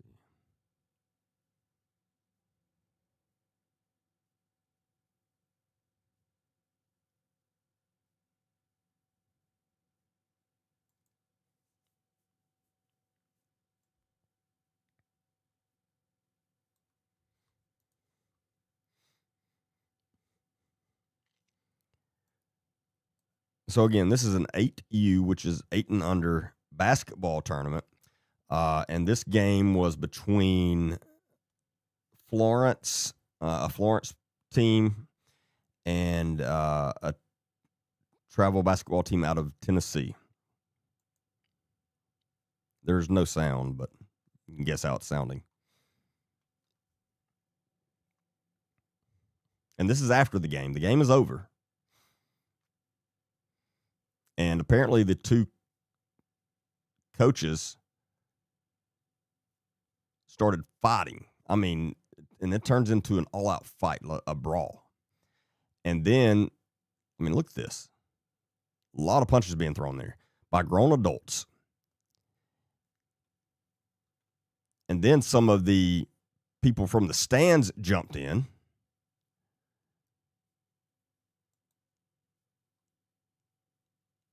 And then look at this picture right here. Look at these poor little boys. Probably scared to death. I mean, look at this one. Like, look, I get being passionate, and I am too. And I don't care what age they are. For instance, last year I coached my, he was 10 at the time, my little boy's football team. And I'm passionate. And I want to win. I don't care what age group. Like, I don't like losing ever. Don't like it at all. And I get a little yelling at the refs or something if you're a coach. Again, nothing horrible, but, you know, giving them a little hard time on when they make a bad call or something like that. Because I did that a lot. And yes, there were even times, and I'm not proud of this, and this should not happen either. But there are even times that during a few games, me and the opposing coach would have some words. Again, nothing horrible or anything like that, but just saying things we shouldn't have been saying, right? Especially for a 10-year-old football game. But every single time, as soon as the game's over, and this doesn't excuse me doing any of that, but as soon as the game was over, I always went and apologized to the refs, shook their hands. Hey, please don't take it personal. I'm crazy sometimes and I don't like losing, whatever. And the same thing with the other coach. And we'd always shake hands and be, it's cool. We understand, whatever. I get that. But resorting to a physical all-out fight in front of 8-year-olds and under that are watching you and learning from you, unacceptable. Completely unacceptable. And as I say in the video I put out today, your children are watching every single thing you do. Therefore, they're learning a lot from you. That's why you have to be so careful of how you act and things you say and things you do in front of your children, because they are watching everything.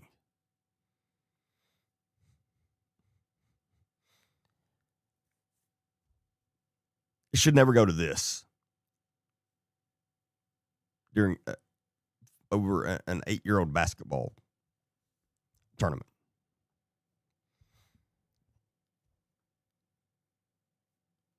And again, these were the coaches who started it, according to the reports.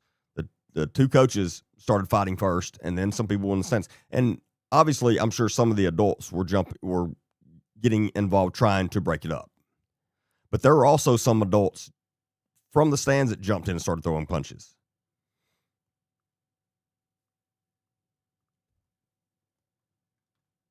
It just pisses me off. And anyone that was raised in an environment like that, in an abusive house, you know exactly what I'm talking about, because you remember being little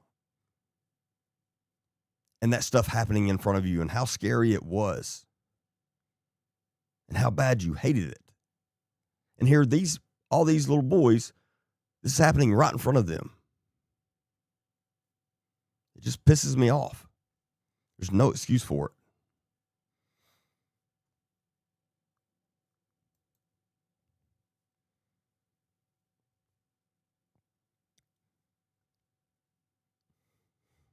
And see this woman, she's understanding, hey, I got to get these kids out of here, like away.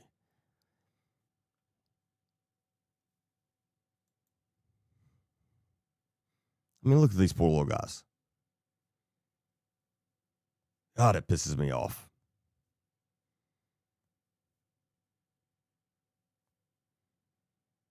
I mean, look at this.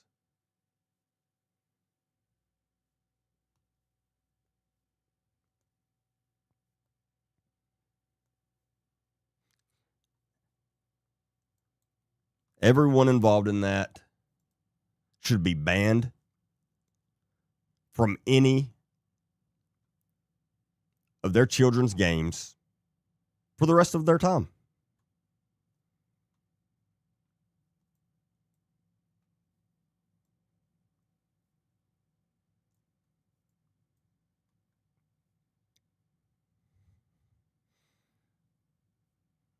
And again, that happened in Florence, Alabama, at Florence. I think it was in the Florence High School gym for 8U basketball tournament this past weekend.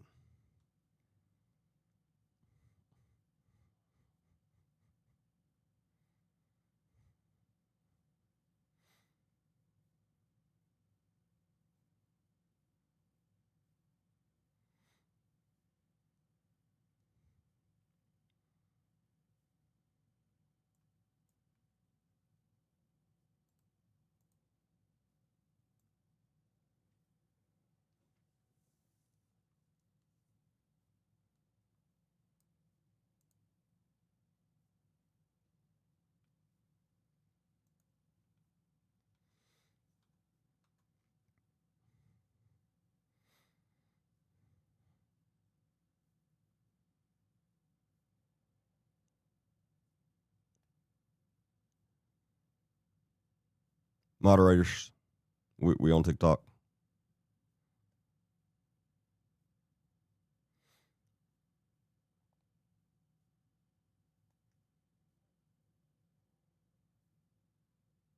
Thank you.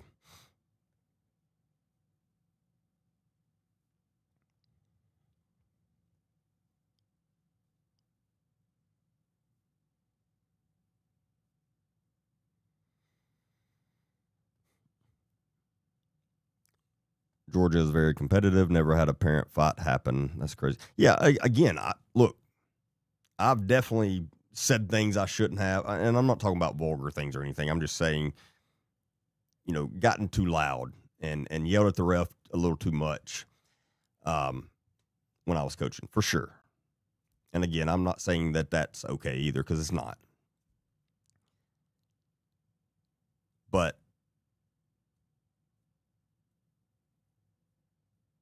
I could not, if you don't have enough self-control to keep your hands to yourself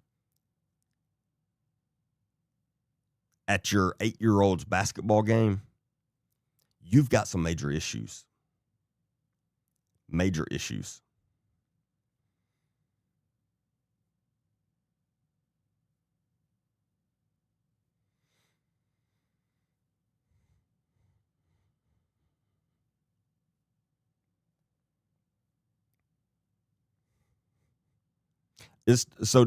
Tomorrow is election day in Lonoke County in Arkansas?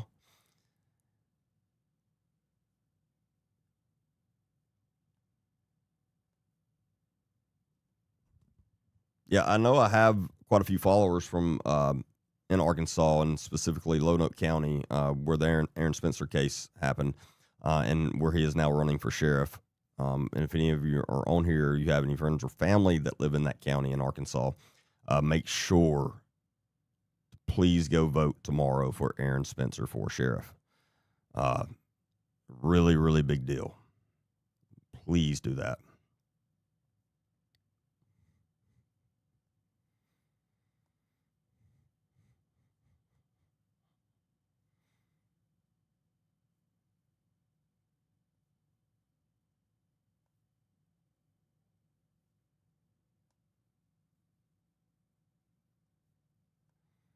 The female coach was being pinned, and her husband came to help her, and the other team shoved him to the ground. Then people came to help him and was being hit.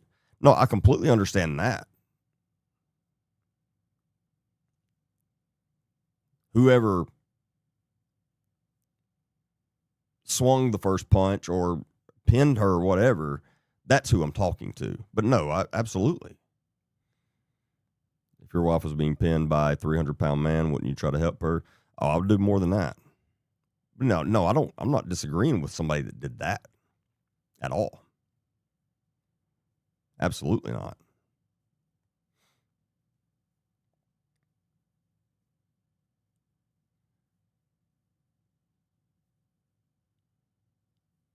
And I'm glad you pointed that, because I don't know the details of it like that. So I'm glad you said that.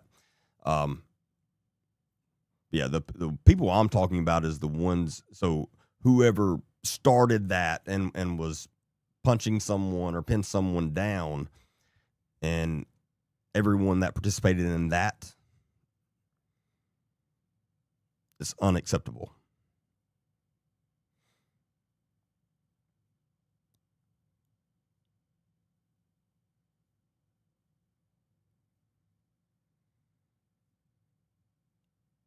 But I do appreciate you telling us those details, Ashley.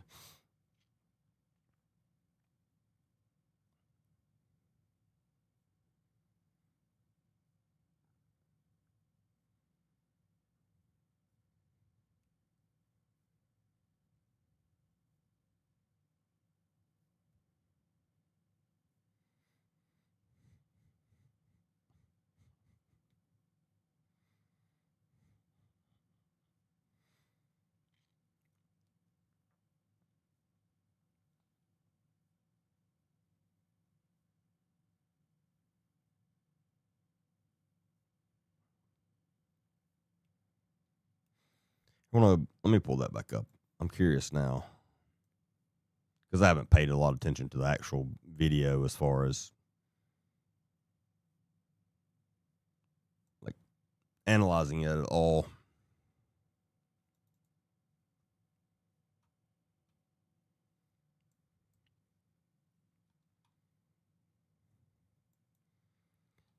And obviously, this is not the full video of the fight. Um, so we don't know what happened, before this part. Let's see. So it does look like someone is laying on the ground, maybe right there.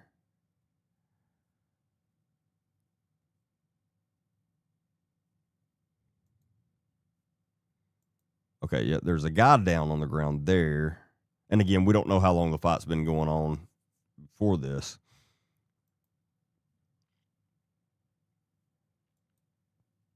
So here it looks like it's kind of broken up at this point.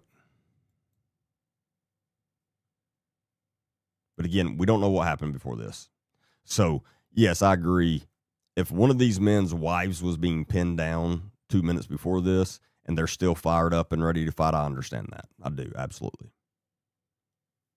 Because, yeah, I wouldn't be calmed down. But that's a whole different scenario.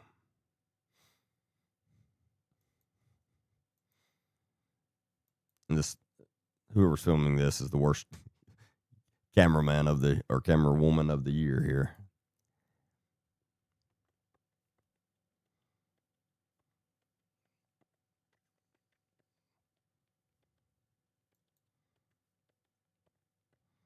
So somebody went back to the ground, and then now it's just chaos.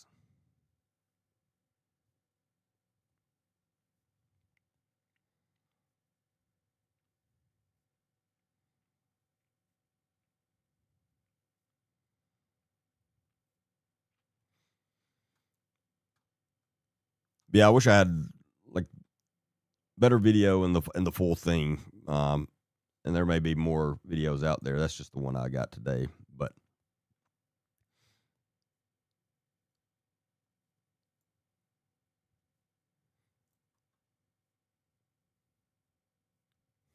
and I hope someone got, or as far as at least if you put them together, got the whole incident so the police can see everything and charge accordingly there. Because if someone pinned someone down, especially if a male pinned a female down, put their hands on her at all, no, that's a big, big problem, to say the least.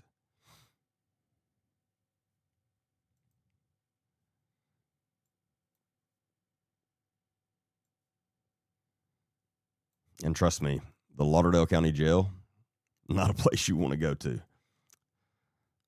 Pretty bad living conditions. And this was not the first time that this assistant coach has confronted the female head coach of the other team.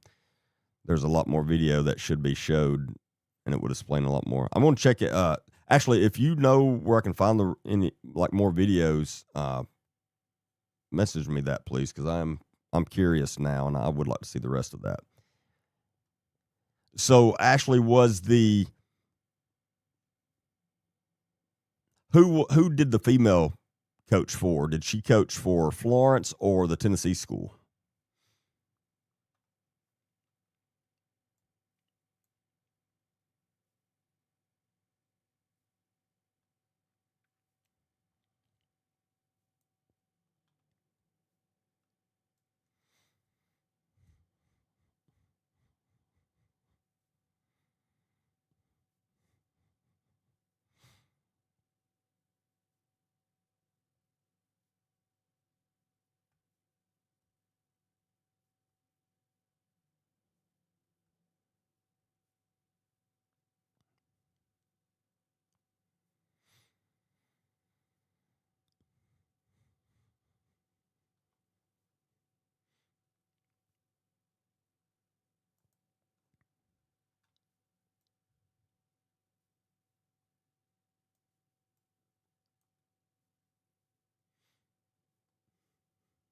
Oh, thank you, Monica, for sending me that message earlier. I just now saw it, but I appreciate you sending that.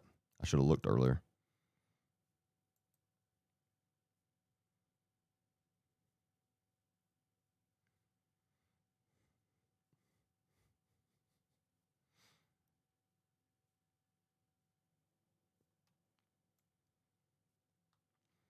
Okay, something else just popped up that I want to discuss very quickly. Back to the Iran conflict here, the war. And please don't misunderstand what I'm trying to say, because I want to try to be clear in exactly what I'm trying to say. This has to do with the alleged Iran school that was hit by an Israeli strike that allegedly took the life of 165 children, or 165 people, and most being children, because it's allegedly was a girls' elementary school.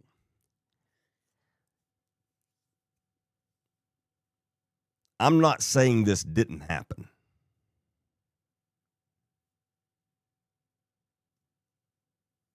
However, there's a good chance it did not happen.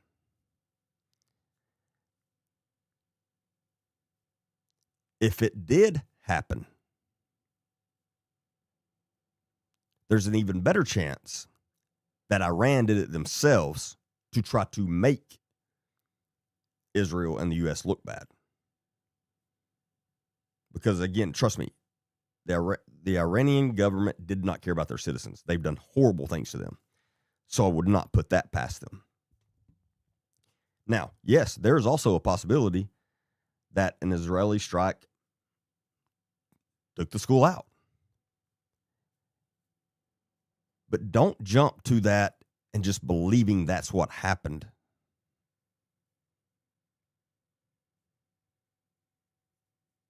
Because if you think Iran is going to be telling the truth about anything, you're crazy.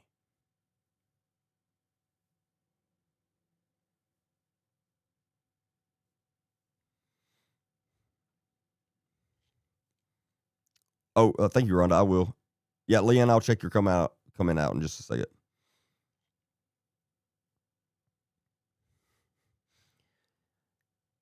So, and this is not going to be the last thing you see. There's going to be more propaganda. And you need to take it with a grain of salt for right now until we know more. So, again, don't misunderstand me. I'm not saying it didn't happen, but I'm definitely not saying it did. And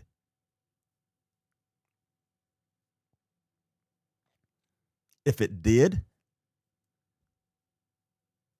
there's even more of a chance that Iran did it themselves, and that this would have been part of their plan if attacked again. Trust me. Now, again, yes, there is also a possibility that it happened like they're saying, but don't jump on that and just start believing that. Number two,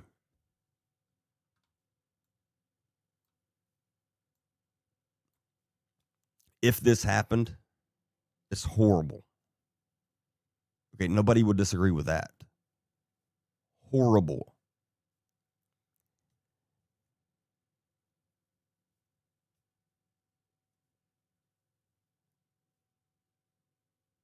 But look at how the actual Iranian citizens are celebrating, and the happiest some of them have been in their entire lives, because we have taken out their leadership, because they see hope now.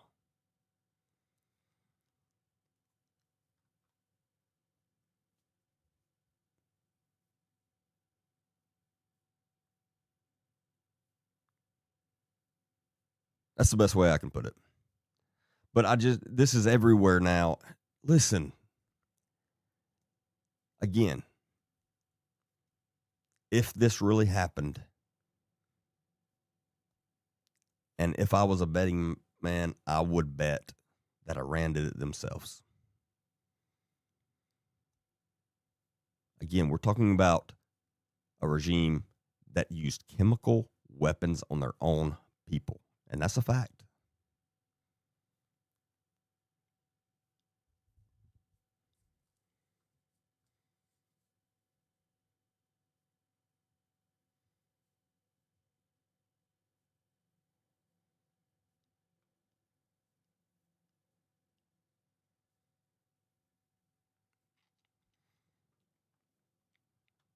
And honestly, and I may be wrong on this.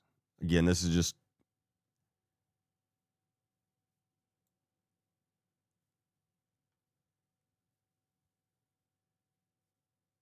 I would be surprised if young girls go to school in Iran. Now, I may be wrong on that. Again, I'm not saying they don't. That just surprised me as far as that, because I know how they treat females in that country. They don't treat them like humans.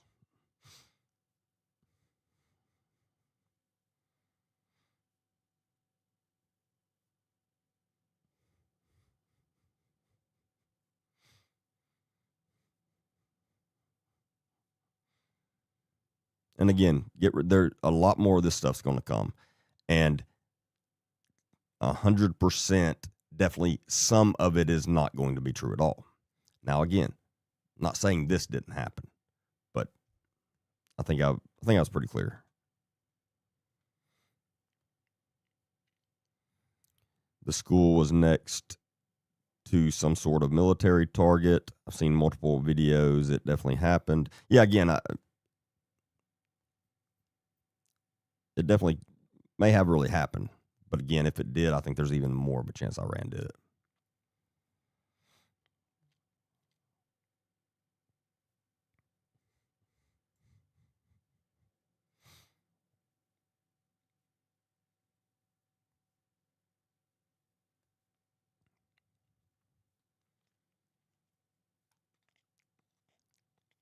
But the Iranian government acting like they're all upset over this happening is the craziest part about all of this.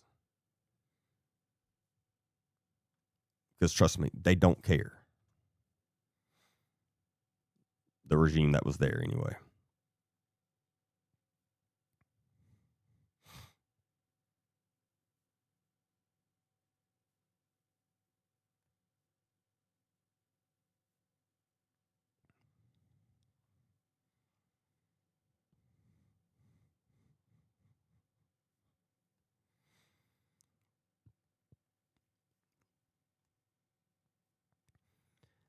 How will a new regime be put in place?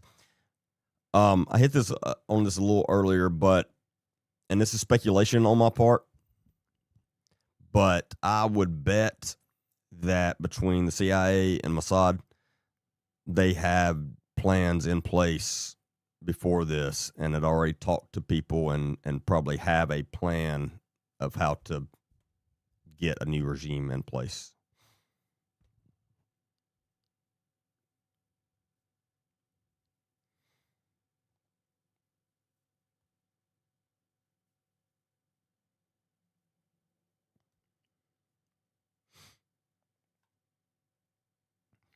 And some of the people on TikTok are making a decent point. And again, I don't know.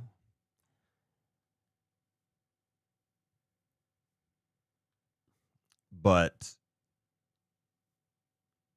was it normal for the school to be full of kids on a Saturday, considering they start their school week on a Sunday? Again, I don't know the answer to that, but I will find out. That is a good question, and I haven't not even thought about that. So, in other words, there's a chance that the school was hit, but there wasn't a lot of children that lost their lives, and hopefully that is the case. Hopefully they're making that part up at least. But again, I don't know.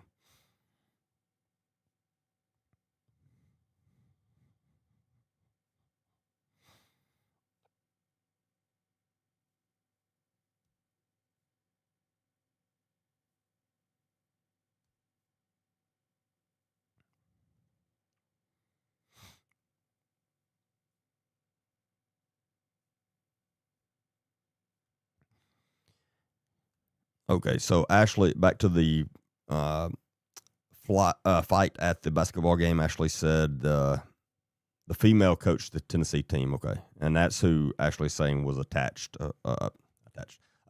originally. All right, let me read this. Here we go. Leanne made a comment on Facebook. Let me read this. I've hesitated about revealing this, but it's bothered me so bad it needs to be addressed. Over the weekend, my 19-year-old grandson had a severe mental health episode and hurt himself. We called 911 for help. Upon arriving, we were shocked. It had been relayed by the dispatcher, home invasion in progress with family in back room of home. Totally false. Upon the police arriving, county jumped out, strapping up, ready to drag him out of the home. He was injured. They assembled the SWAT team and had them en route. So now I wonder what really happened with Tony Mitchell. I contacted the sheriff, and all he said was he would listen to the taped call. Our system is broken. Who do we call? Because now if you do, it could cause them to be hurt or worse. So this happened in Walker County, Alabama, Leanne.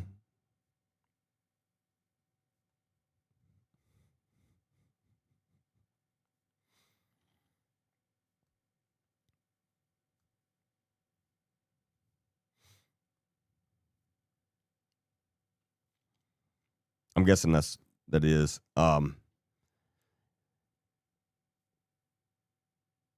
And again, this is one of those things that sucks for me to have to say, but I've made this statement numerous times. If you have a family member in Walker County dealing with a mental health episode, don't call the sheriff's office.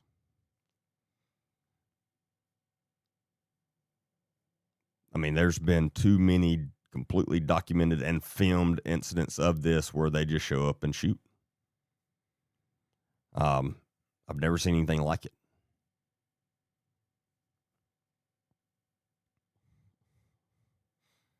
And that's tough for me to say because I know there's nobody else to call. I get that. But I'm telling you, it would have to be very dire circumstances for me to call them on that.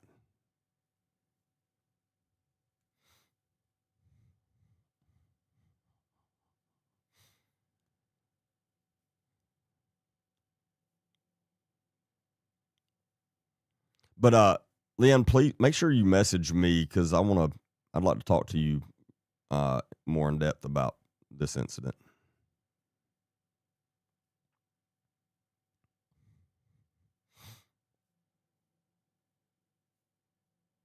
And I would like to hear the 911 call myself and see how this got messed up with and the dispatcher turning into a home invasion. I'm wondering how that came about because that shouldn't happen. But and no offense to you, Leanne, or whoever called, I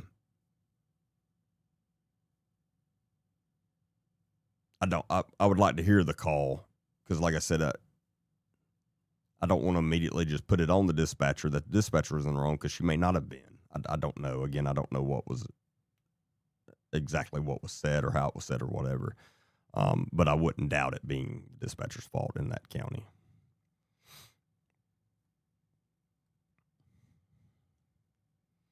Yeah, message me because I'd like to talk to you in depth about that.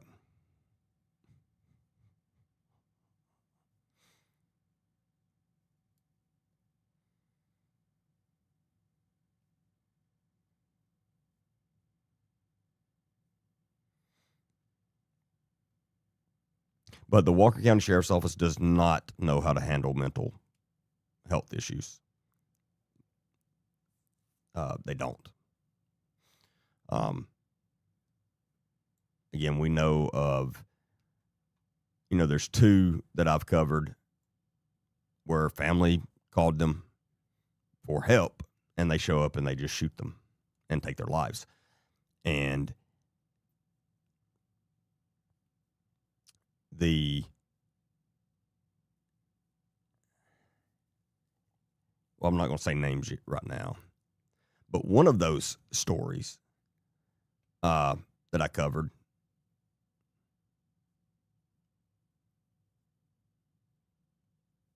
I've been in contact with a family member that was on scene, and what the sheriff's office is stating that's not in the video, they're claiming is a complete lie, and I don't doubt that. But that's something we're looking into right now. But they do not know how to handle people with mental issues.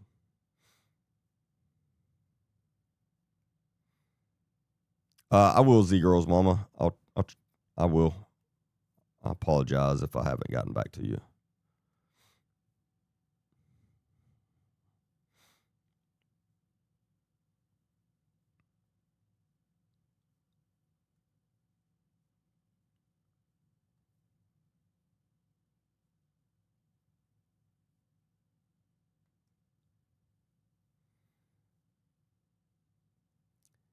Was I aware that Winston County stopped sending deputies for welfare checks?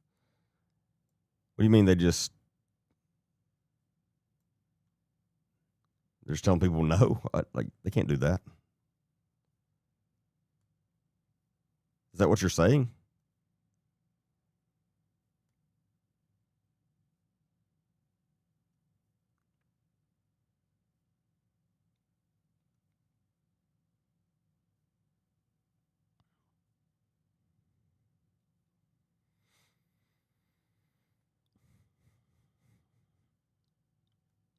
So what is he saying exactly? Like, can you tell me exactly what he is saying about it, Miranda?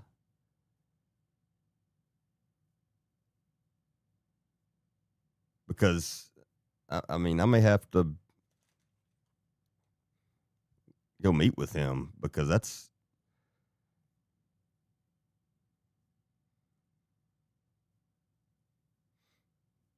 you can't just say no. We're not. I mean, you can't do that.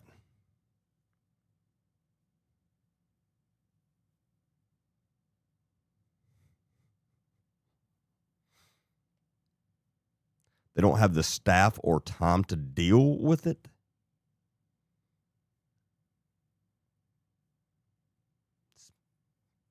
It's their job.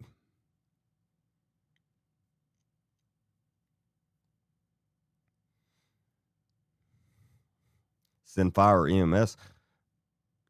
Fire and EMS is not going to arrive on scene until it's cleared by law enforcement. I can promise you that.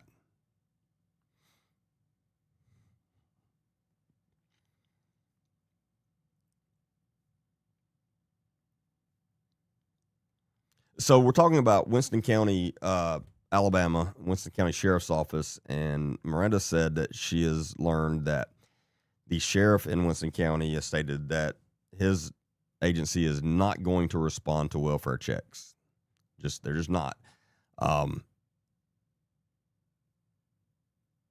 I'd also want to know what his definition of a welfare check is, because that could make a difference as well.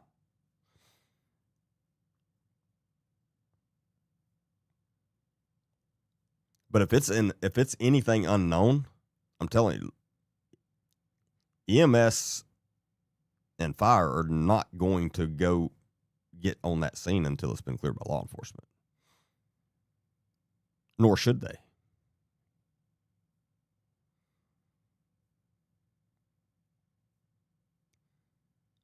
And I mean, a welfare check is unknown. I mean, you don't know what's going on, or if anything's going on. But again, trust me, EMS, especially in that rural area, they don't have the manpower to just be responding to welfare checks unless they know for sure it's a medical issue.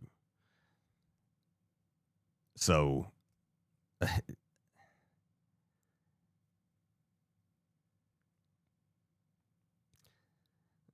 right. Well, I'm glad you brought that to my attention because I'm going to have to check into that for sure. Somebody on the team, make sure to we all put that in our chat just so I send something about that in our chat so I remember.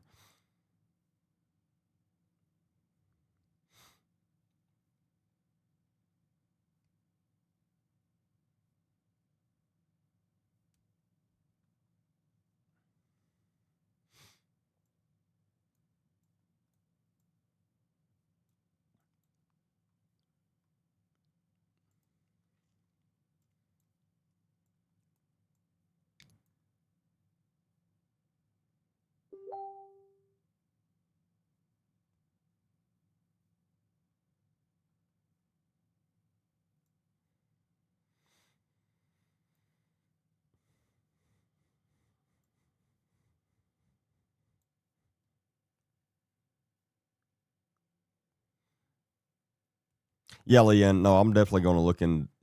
I want to know more about that case for sure. So yeah, message me and I'll get back with you. I can't promise you it'll be tomorrow, but I'll get back with you as soon as I can.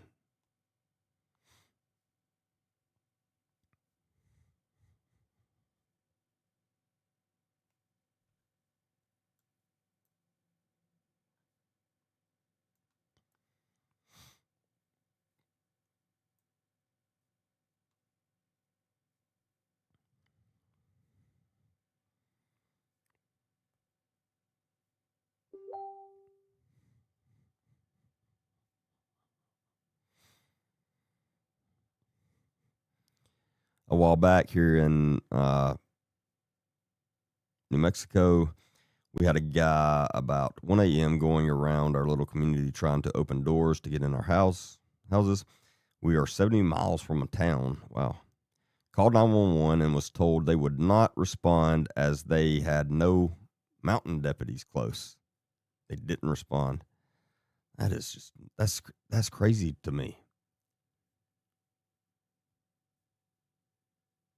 So, I mean, in other words, you're just going to have to police your community yourself, which is crazy. But that, I mean, you don't have another choice.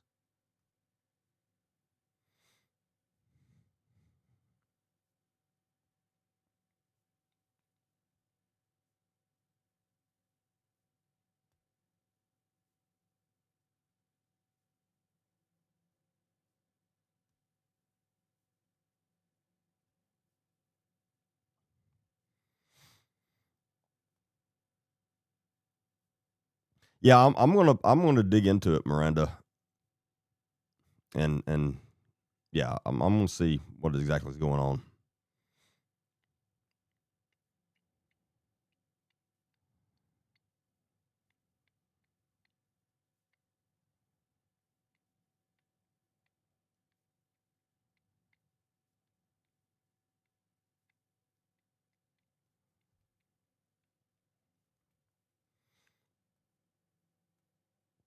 Did I see the Guthrie family visited the mailbox in NC's house? Yeah, I did see that.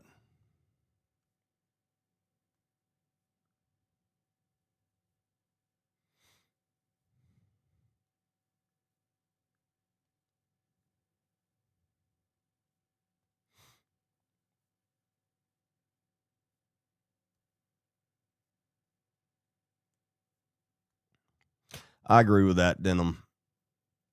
It's a little disrespectful that media filmed the family at the mailbox memorial. Should have let them have privacy without cameras on it. I agree with that. Yeah, they should have just. There was no need in them filming that.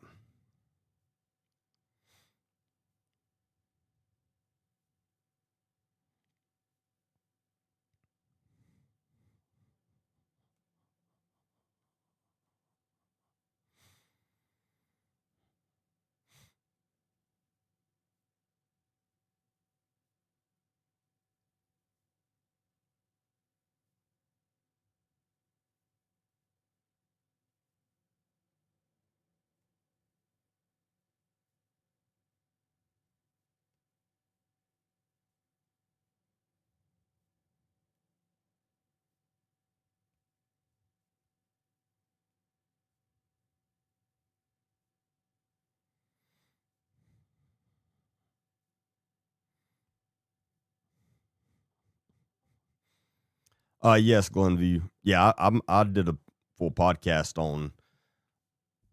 on that one. The Walker County deputy shooting and taking the life of the guy going through a mental episode. And I analyzed the full body camera, and I go through it all in my podcast and break it down, and it should not have happened. And yes, that deputy is now a SRO and still very overweight and out of shape and has no business carrying a badge. The same deputy that was startled by a goat and unloaded on the goat. Not just any goat. This was literally a family pet goat.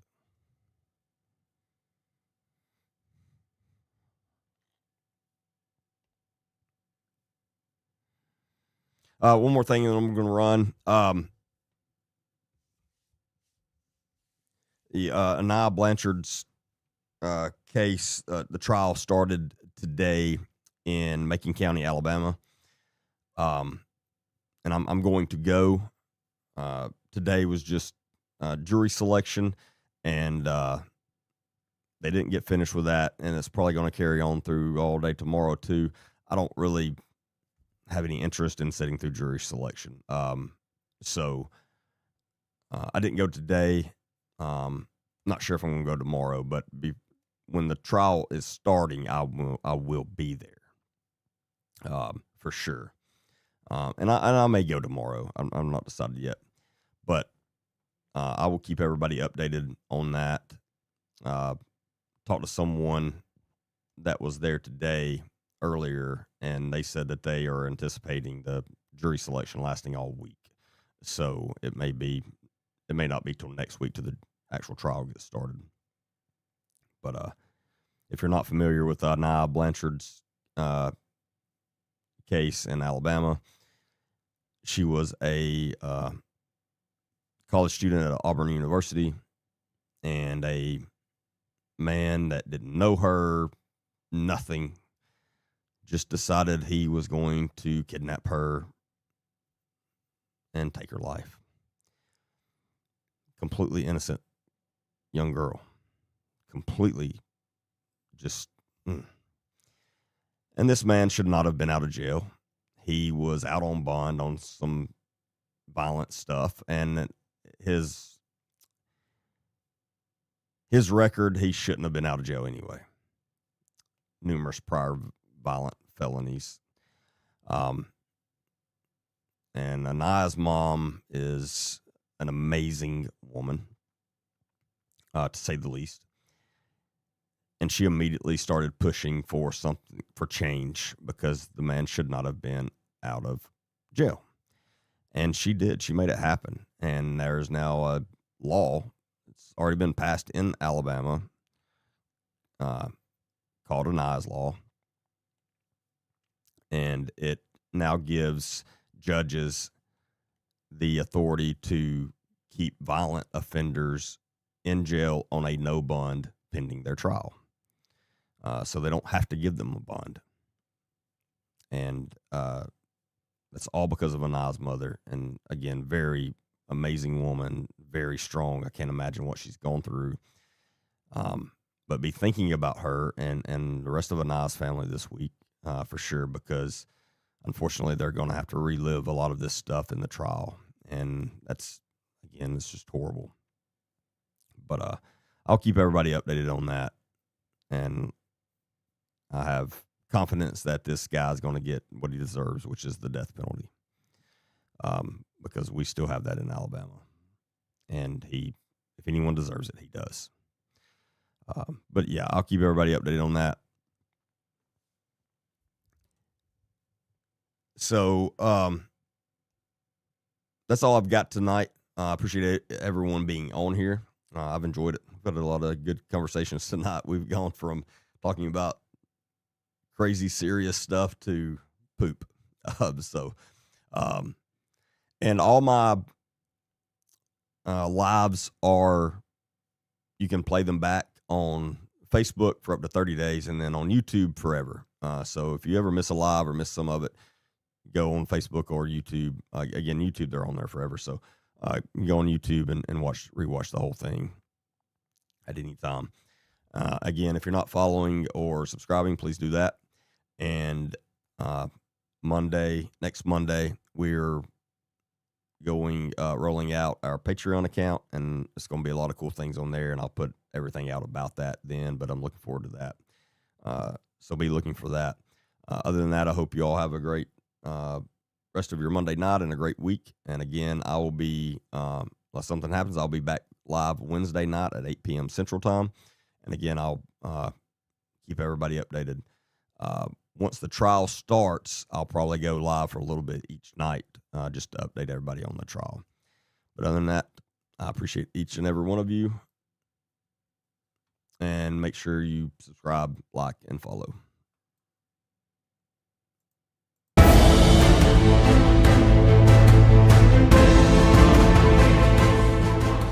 Welcome back to Truth or Recon. I'm Agent D. Baker, a retired narcotics detective, SWAT team member, and U.S. Navy combat veteran of OEF and OIF. With years of real-world experience in high-stakes environments,